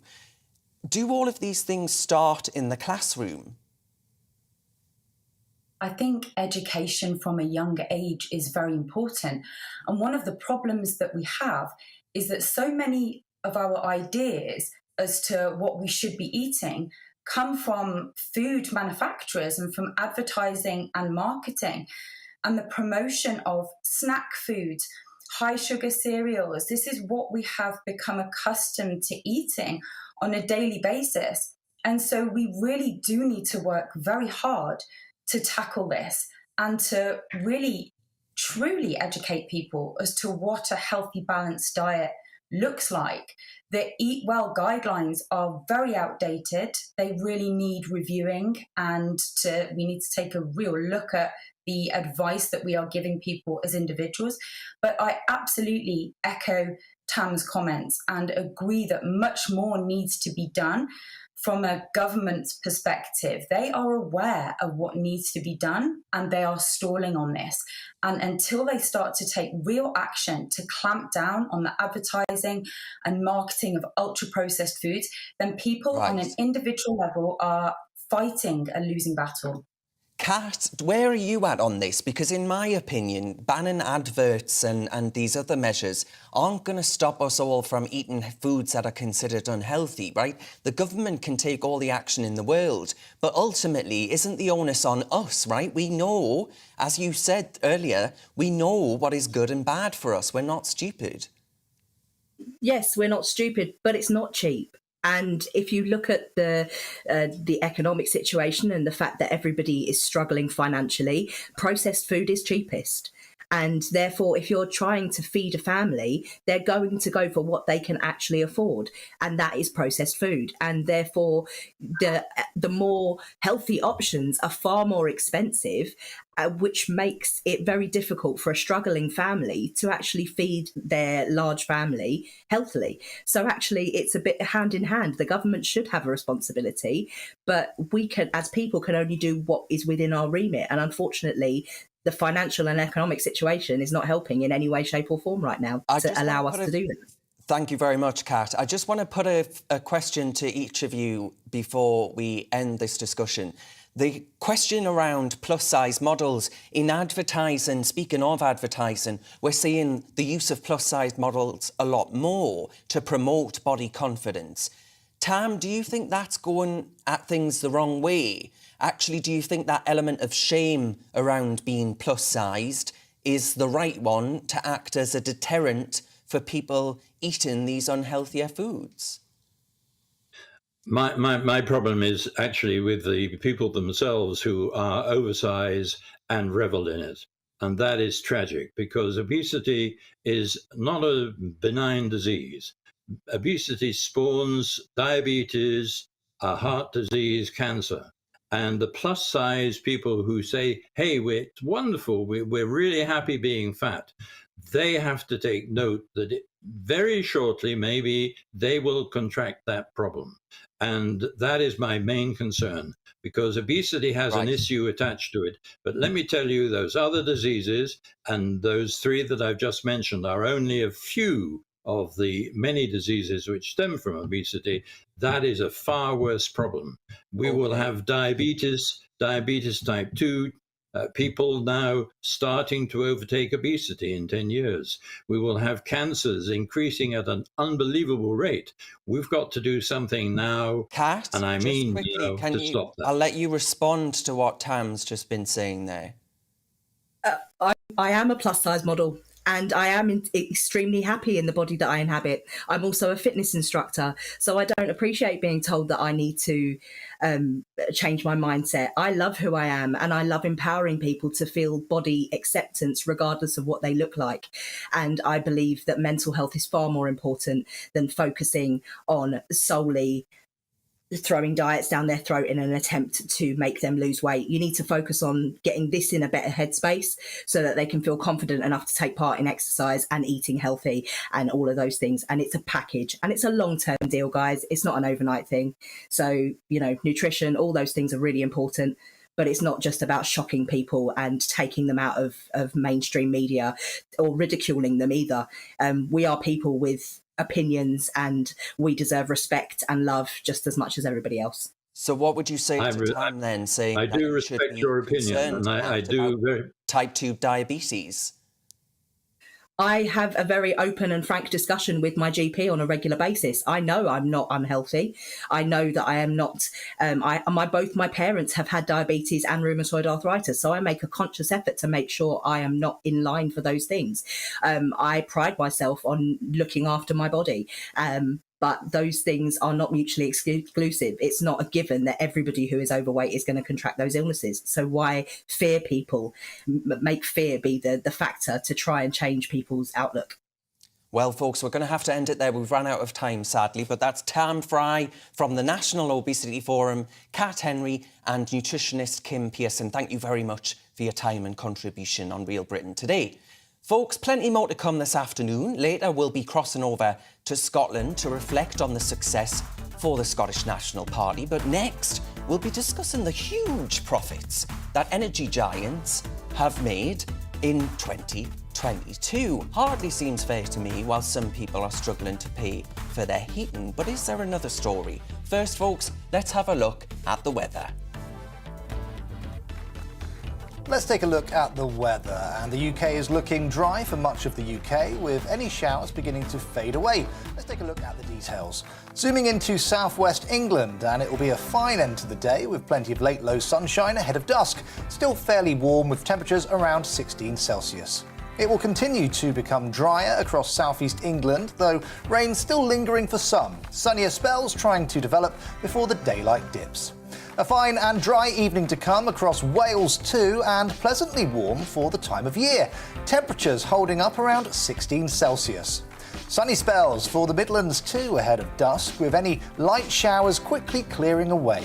However, most places staying fine and dry. Temperatures around 16 to 18 Celsius with light winds.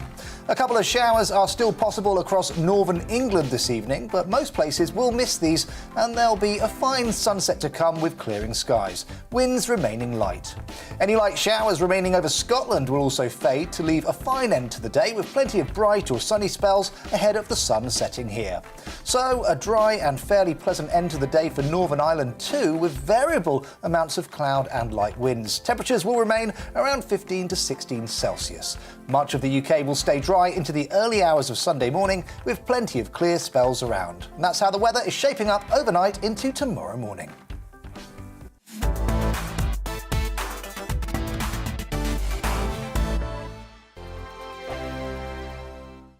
Hello, I'm Michelle Dewberry, and you can join me every weekday 6 till 7 on Jubes & Kerr. Me and my panel will get stuck right into the day's events, and I can tell you, in fact, I can warn you, expect some robust debate, some strong opinions and perspectives from both sides of the fence. It's about you at home as well. I love to read out all of your comments, or at least as many as I can. So join me, Michelle Dewberry, Monday to Friday, 6 till 7 on Jubes & Kerr. On radio, they call it the drive time slot, 4 p.m. until 6 p.m.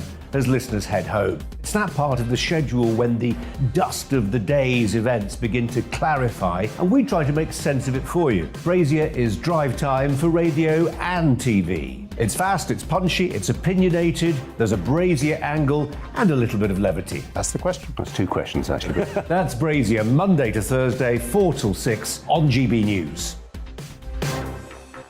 Hello, I'm Patrick Christys. And I'm Mercy Moroki. Make sure that you join us Monday to Thursday, 10 a.m. until midday, right here on GB News for To The Point. We're not afraid to talk about the topics that matter to you, or the big topics that always matter. We cover absolutely everything, from the breaking political stories of the day to law and order, what's going on in the channel. We're not afraid to hold people to account. We always make sure we include your views on our show. Indeed, if you're thinking it, you can guarantee that we're saying it. So make sure you join the conversation with us, 10 a.m. until midday, Monday to Thursday, for To The Point on GB News. I'm Dan Wootton. Join me Monday to Thursday from 9 to 11 for the feistiest and most fun news debate on TV, where free speech reigns. I'll bring you a sharp take on the day's biggest stories, bombshell newsmaker interviews, and A-list guests. And I guarantee you, no spin, no bias, no censorship, and no reason to go to bed. That's Dan Wootton tonight, Monday to Thursdays from 9 on GB News. Where would you like to go? Just take me to the studio, please, Matt. You know where you're going. I've got a show to do. Friday Night Feast on GB News, 7 p.m. And it's like nothing you've ever seen before. We take a different angle on the week's biggest news stories. The viewers and listeners set me some absolutely mad challenges to do. We tried to rehome a rescue dog. And yes, there's some other wacky stuff in there as well. I feel like I could take on the world. Well, that's that. Friday Night Feast with me, Patrick Christys, every Friday, 7 till 9 p.m. on GB News. Be there. Every night at 11 on GB News, we bring you the next day's stories the day before. It's basically like time travel. If it's a big story, we'll cover it, guaranteed. But we'll also have some fun along the way. Big opinions, big laughs. Sometimes big hair. This is Headliners, the paper review show that won't send you to sleep like the others will. 11 p.m, 7 nights a week. Join us.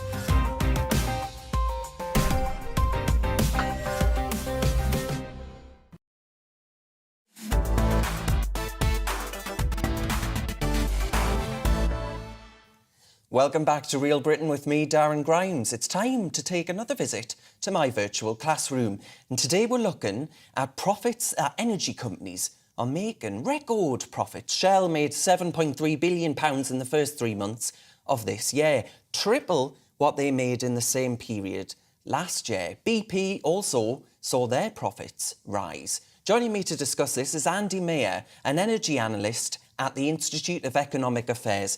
Andy, can I just put it to you that you at the Institute of Economic Affairs here, in seeking to explain away these record profits being made off the backs of really, really hard-pressed consumers, are you not guilty of being defenders of the capitalist classes here? Well, Darren, I think that's our job, to defend capitalism from unreasonable attacks on it from often quite naive socialism. If we look at the North Sea, for example, this is a golden goose argument. Every time the North Sea lays a golden egg, the politicians scream windfall tax and we want to kill the goose. And that's precisely what would happen if we started taxing the North Sea every time oil prices went up. And from history, we know this has happened before. So it's not just about defending the idea that markets work and let them work, but it's also about understanding that this is something that is beyond the control of governments. If there's a shortage of oil globally or a shortage of gas regionally in Europe, then prices are going to go up. And if the governments want to do anything to get those prices down, fundamentally, they need to increase supply. So what the British government has done is the opposite. It's restricted licensing in the North Sea, and it's put a moratorium on fracking onshore, which means as far as the British government's efforts have gone, all they've done is help these prices go up. Right, yeah. So Shell have said in reply to these sort of charges, right, that, yeah, despite these huge profits, they're going to invest 20 to 25 billion even, in the UK in the next decade in these low-carbon energy and alternatives to the UK's gas and oil industries. So it's not all news of sort of greed that perhaps you would gather from some of the news reports. Isn't that right, Andy?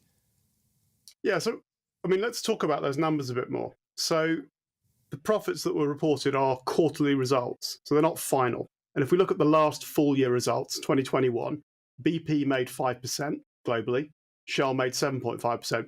Good results, and after a year in 2020 where they both made large losses, but not huge results. Now this year it's going to be better. We don't know the final results yet because we don't know what oil and gas prices are going to do for the rest of the year. And they're going to have a good year, we know that. But these are not huge, massive profits of the kind that make you think of these companies as being successful beyond the dreams of avarice. They're simply companies that generally, when their oil price is high or the gas price is high, take that money and invest it in new resources. And to be clear, we want them to do that. Wherever you stand on oil and gas and net zero and climate change, we're going to be reliant on the stuff for the next 20 to 30 years at least. So we want that investment to be going in. And between the two of them, I think it's 43 billion is going in over the course of the next 8 to 10 years. That's huge. And that puts into perspective the claims of the windfall tax that the opposition announced, which would generate 1.2 billion, which is nothing. And Andy, I'm going to say something quite controversial here, but I actually want to sing the praises of the oil and gas industry because not only are they massive British employers, but they are also heating our homes and powering our lives. They've also sold off their Russian investments due to the Ukraine conflict as well. So it's not all bad news. And I'm glad, Andy, that you've been with me today to actually explain some of the more positive sides of the oil and gas story. That's Andy Mayer there from the Institute of Economic Affairs. Thank you very much for your time. Now, folks, you're with GB News on TV and DAB radio. I'll be joined next by the Conservative MP, Matt Vickers, to get his thoughts on the Conservative Party's performance in the local elections. But now, it's time for a check on the news headlines with Ray.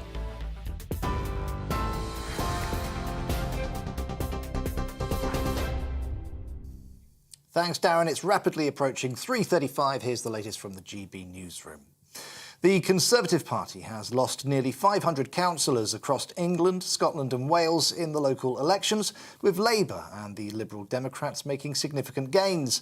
In Scotland, the SNP remains the largest party, whilst in Wales, Plaid Cymru gained 3 councils. Meanwhile, counting continues in Northern Ireland, with Sinn Féin poised for a historic victory. A consortium has agreed terms to buy Chelsea Football Club from Roman Abramovich in a £4.25 billion deal. It's led by Todd Boehly, co-owner of the LA Dodgers baseball team. Mr. Abramovich has been forced to sell after being sanctioned by the UK government over his links to President Putin. The Queen's speech will include an overhaul of mental health powers to stop those with learning difficulties being detained without their consent. The Prime Minister says a draft mental health bill to be announced next week will ensure no patient is detained unnecessarily. North Korea has fired a short-range ballistic missile from a submarine off its east coast, South Korean military says. It comes just 3 days before the inauguration of South Korean President-elect Yoon Suk-yeol, who's vowed to take a hard line against the North. Japan's defense ministry says the projectile landed outside their exclusive economic zone. It's the second launch this week, with Pyongyang vowing to develop its nuclear forces at the fastest possible speed. One of the UK's most wanted fugitives has been arrested in Spain. The National Crime Agency says 30-year-old David Ungi from Liverpool was being sought for his alleged role in the murder of 18-year-old Vinnie Waddington in 2015. Ungi is the third most wanted target captured in the space of a week. On TV, online and on DAB+ radio, this is GB News. We'll be back to Real Britain with Darren Grimes after this short break.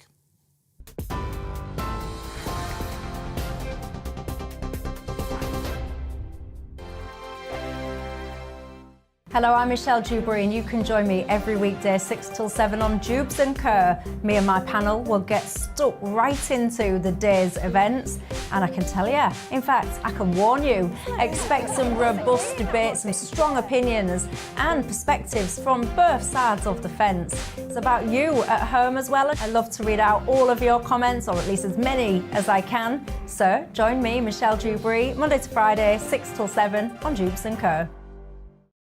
On radio, they call it the drive time slot, 4 p.m. until 6 p.m. as listeners head home. It's that part of the schedule when the dust of the day's events begin to clarify, and we try to make sense of it for you. Brazier is drive time for radio and TV. It's fast, it's punchy, it's opinionated, there's a Brazier angle and a little bit of levity. That's the question. That's two questions, actually. That's Brazier, Monday to Thursday, 4 till 6 on GB News. Hello, I'm Patrick Christie's. And I'm Mercy Moroki. Make sure that you join us Monday to Thursday, 10 a.m. until midday, right here on GB News for To The Point. We're not afraid to talk about the topics that matter to you, or the big topics that always matter. We cover absolutely everything, from the breaking political stories of the day to law and order, what's going on in the channel. We're not afraid to hold people to account. We always make sure we include your views on our show. Indeed, if you're thinking it, you can guarantee that we're saying it. So make sure you join the conversation with us, 10 a.m. until midday, Monday to Thursday, for To The Point on GB News. I'm Dan Wootton. Join me Monday to Thursday from 9 to 11 for the feistiest and most fun news debate on TV, where free speech reigns. I'll bring you a sharp take on the day's biggest stories, bombshell newsmaker interviews, and A-list guests. And I guarantee you, no spin, no bias, no censorship, and no reason to go to bed. That's Dan Wootton tonight, Monday to Thursdays from 9 on GB News.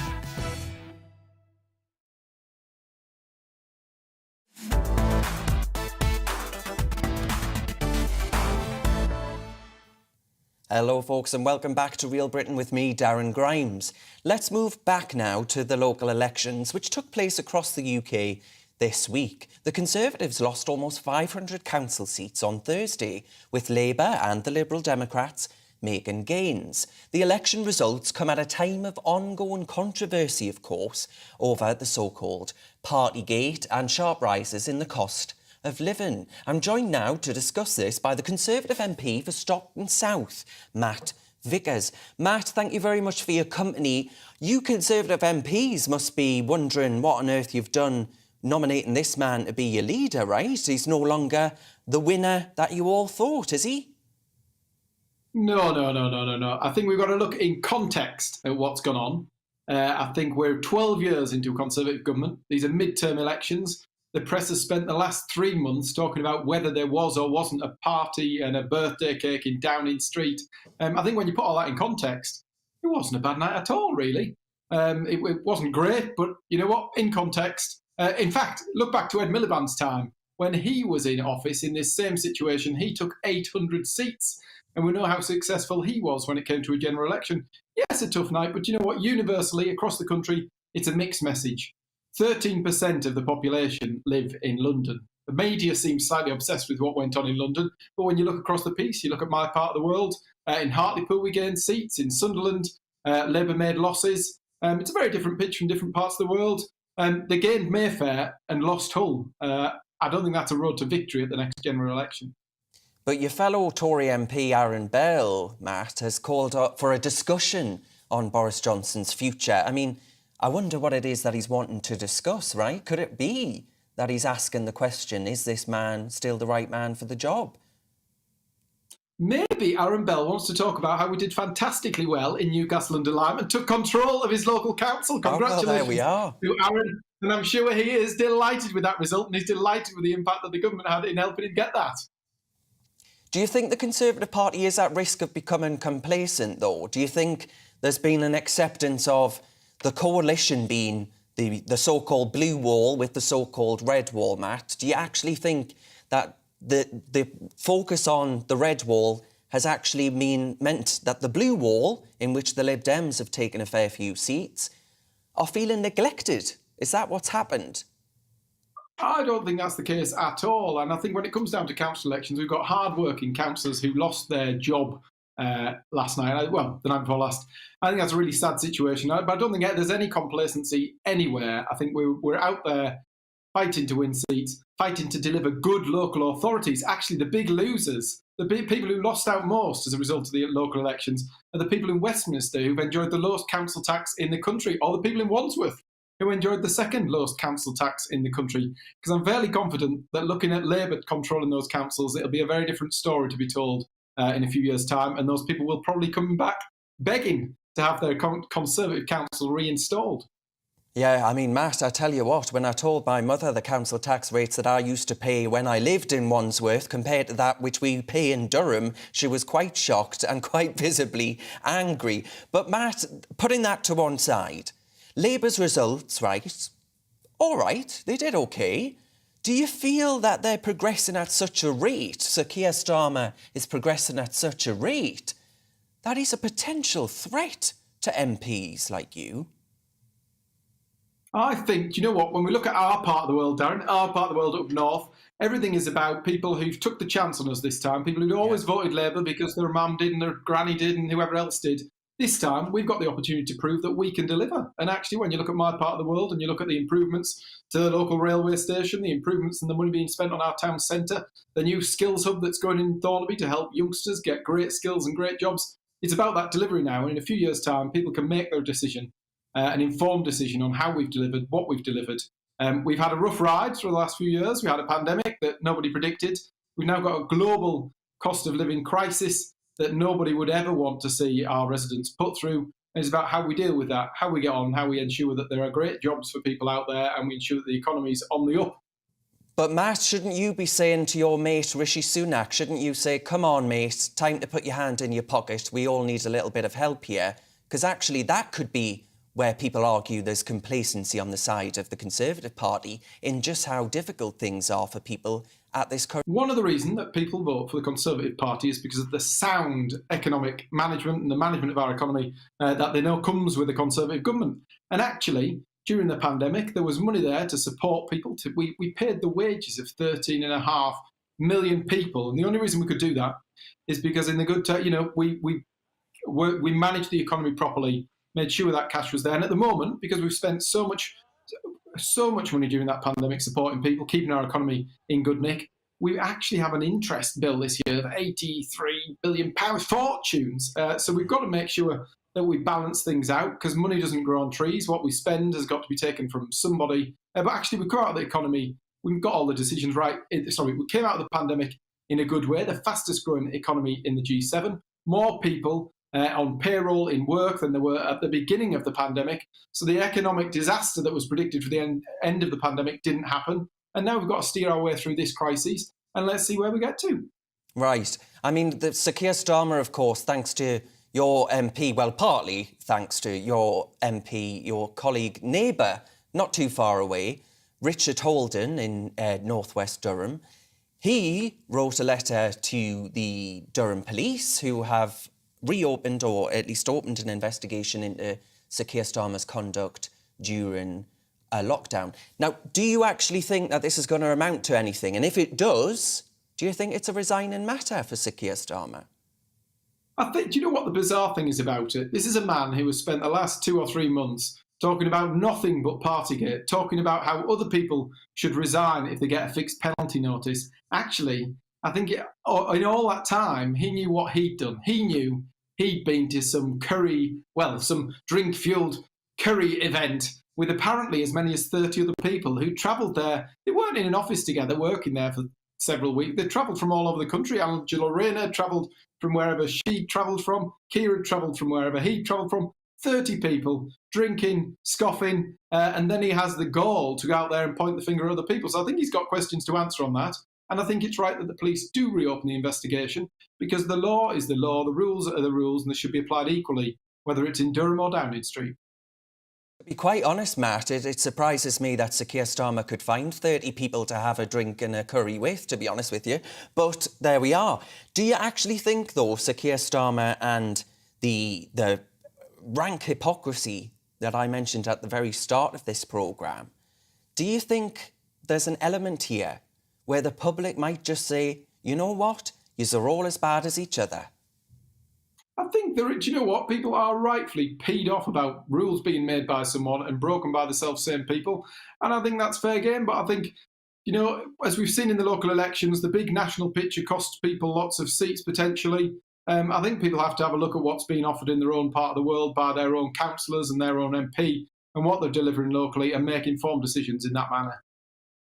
Matt Vickers MP, the Conservative for Stockton South, thank you very much for your time today. Now, folks, it's 3:47, and sticking with those local elections, the SNP finished as the biggest party in the Scottish Council elections, with Labour finishing second after the Conservatives suffered big losses. I'm going to cross over now to Fife and speak to Michael Blackley. He's the political editor at the Scottish Daily Mail. Michael, thank you very much for your time. Can you talk us through the picture in Scotland? Do you think the Union is in even greater peril than perhaps it has been over recent years? Well, I think it's difficult to necessarily conclude that. There's no doubt that yesterday was a very, very bad result for the Scottish Conservatives. The other parties did relatively well. The SNP made some gains. The Liberal Democrats and Labour made some gains as well.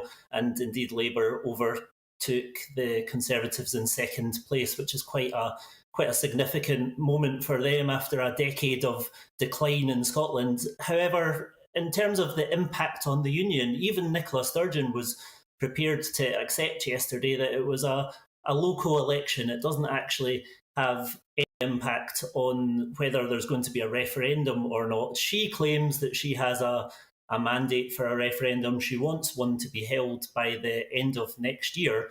But as it stands, there's only about 1/3 of Scots, perhaps less, who actually support her timetable for an independence referendum. And there's really a bit of a feeling at the moment that this is just not going to happen. It doesn't mean that she's going to stop pushing for it. It's just a case of what happens next. How do the SNP possibly progress their case for an independence referendum when it really just looks like people in Scotland simply don't want one?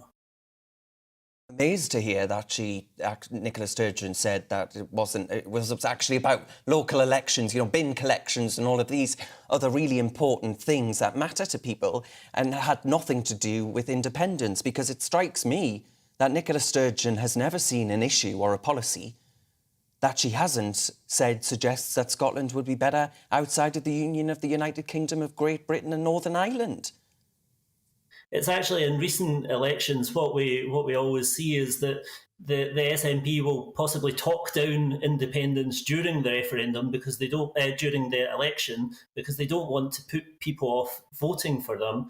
However, when it then comes to the day after the election, they often do say this is another major moment for the case for independence. But I don't think it was necessarily that Nicola Sturgeon said yesterday that this doesn't help independence. I mean, she did point out that there was an increase in vote share for the pro-independence parties, the SNP and the Greens.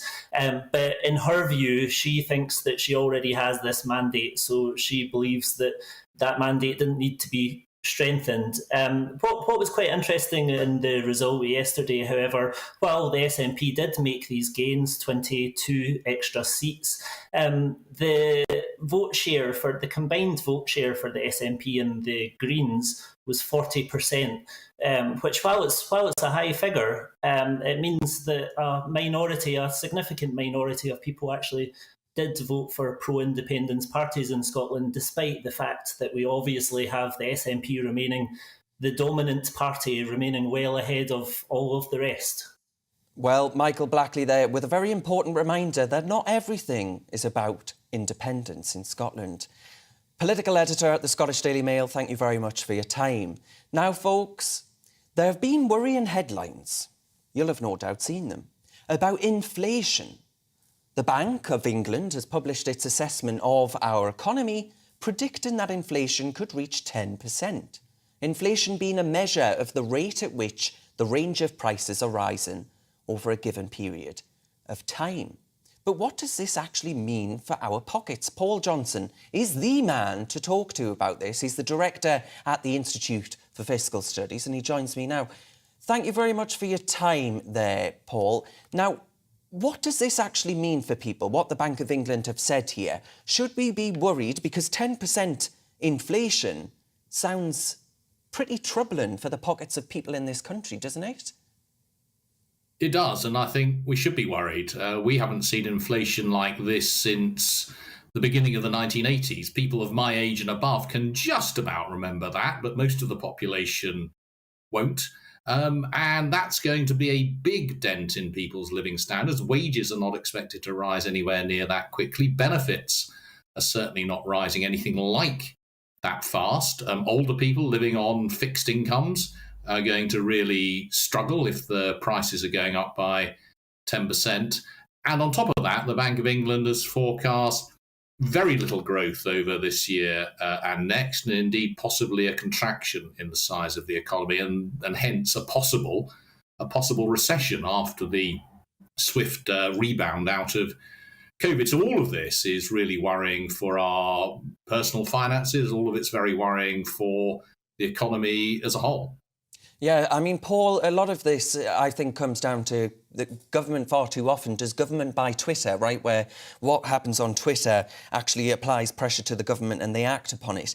Do you think the government, as far as the national debate's concerned, will feel compelled to act on those things that you've just mentioned that are in their control? You mentioned benefits there not rising with inflation, so that means real terms pay cuts for people in their pockets. Pensions as well, not rising with inflation. The triple lock might answer that question. But do you actually think the government are going to have to look at those two things in isolation and perhaps act sooner rather than later?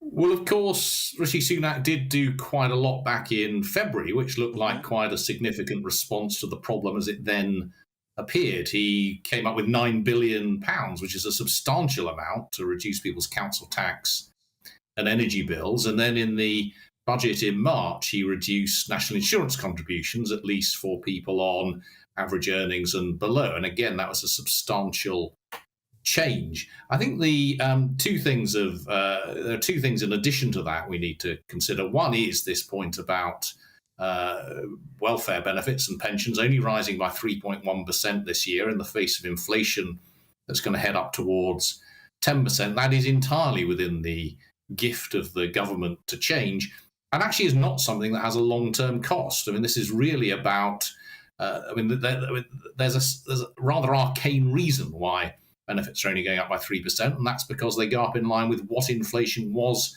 in September, which when inflation is low and stable, that's fine. But when it's rising fast, it's not. But if you then rejig it next April, you don't have any long-term cost. The other issue, of course, is that we've not got very long on the show here, and I just want to have you explain, because I value your expertise on this issue. I just want you to explain for my viewers why it is that inflation rates are actually tackled by the central bank through increasing interest rates. How does that actually take place, and what will this mean for things like mortgages and repayments of them? Well, the idea behind increasing interest rates is twofold. The first is that it makes borrowing money more expensive, whether that's for your mortgage or on your credit card, or whether you're if you're a business. That slows the economy down. It slows demand in the economy. That gets prices down. But also, it bolsters the exchange rate. It bolsters the pound. We've got to leave it there, Paul, sadly. But thank you very much. Inflation. Paul Johnson, Director of the Institute for Fiscal Studies, thank you for your time. Sorry that we ran out of it. You've been watching Real Britain with me, Darren Grimes. Cheers very much for your company over the last 2 hours. The show's on every Saturday and Sunday at 2 p.m. But for now, folks, here's the weather.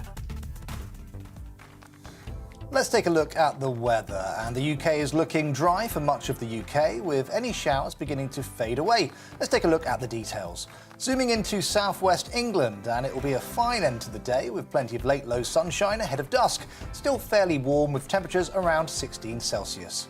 It will continue to become drier across southeast England, though rain still lingering for some. Sunnier spells trying to develop before the daylight dips. A fine and dry evening to come across Wales too, and pleasantly warm for the time of year. Temperatures holding up around 16 Celsius. Sunny spells for the Midlands too ahead of dusk, with any light showers quickly clearing away. However, most places staying fine and dry. Temperatures around 16 to 18 Celsius with light winds. A couple of showers are still possible across northern England this evening, but most places will miss these, and there'll be a fine sunset to come with clearing skies. Winds remaining light. Any light showers remaining over Scotland will also fade to leave a fine end to the day, with plenty of bright or sunny spells ahead of the sun setting here. So a dry and fairly pleasant end to the day for Northern Ireland too, with variable amounts of cloud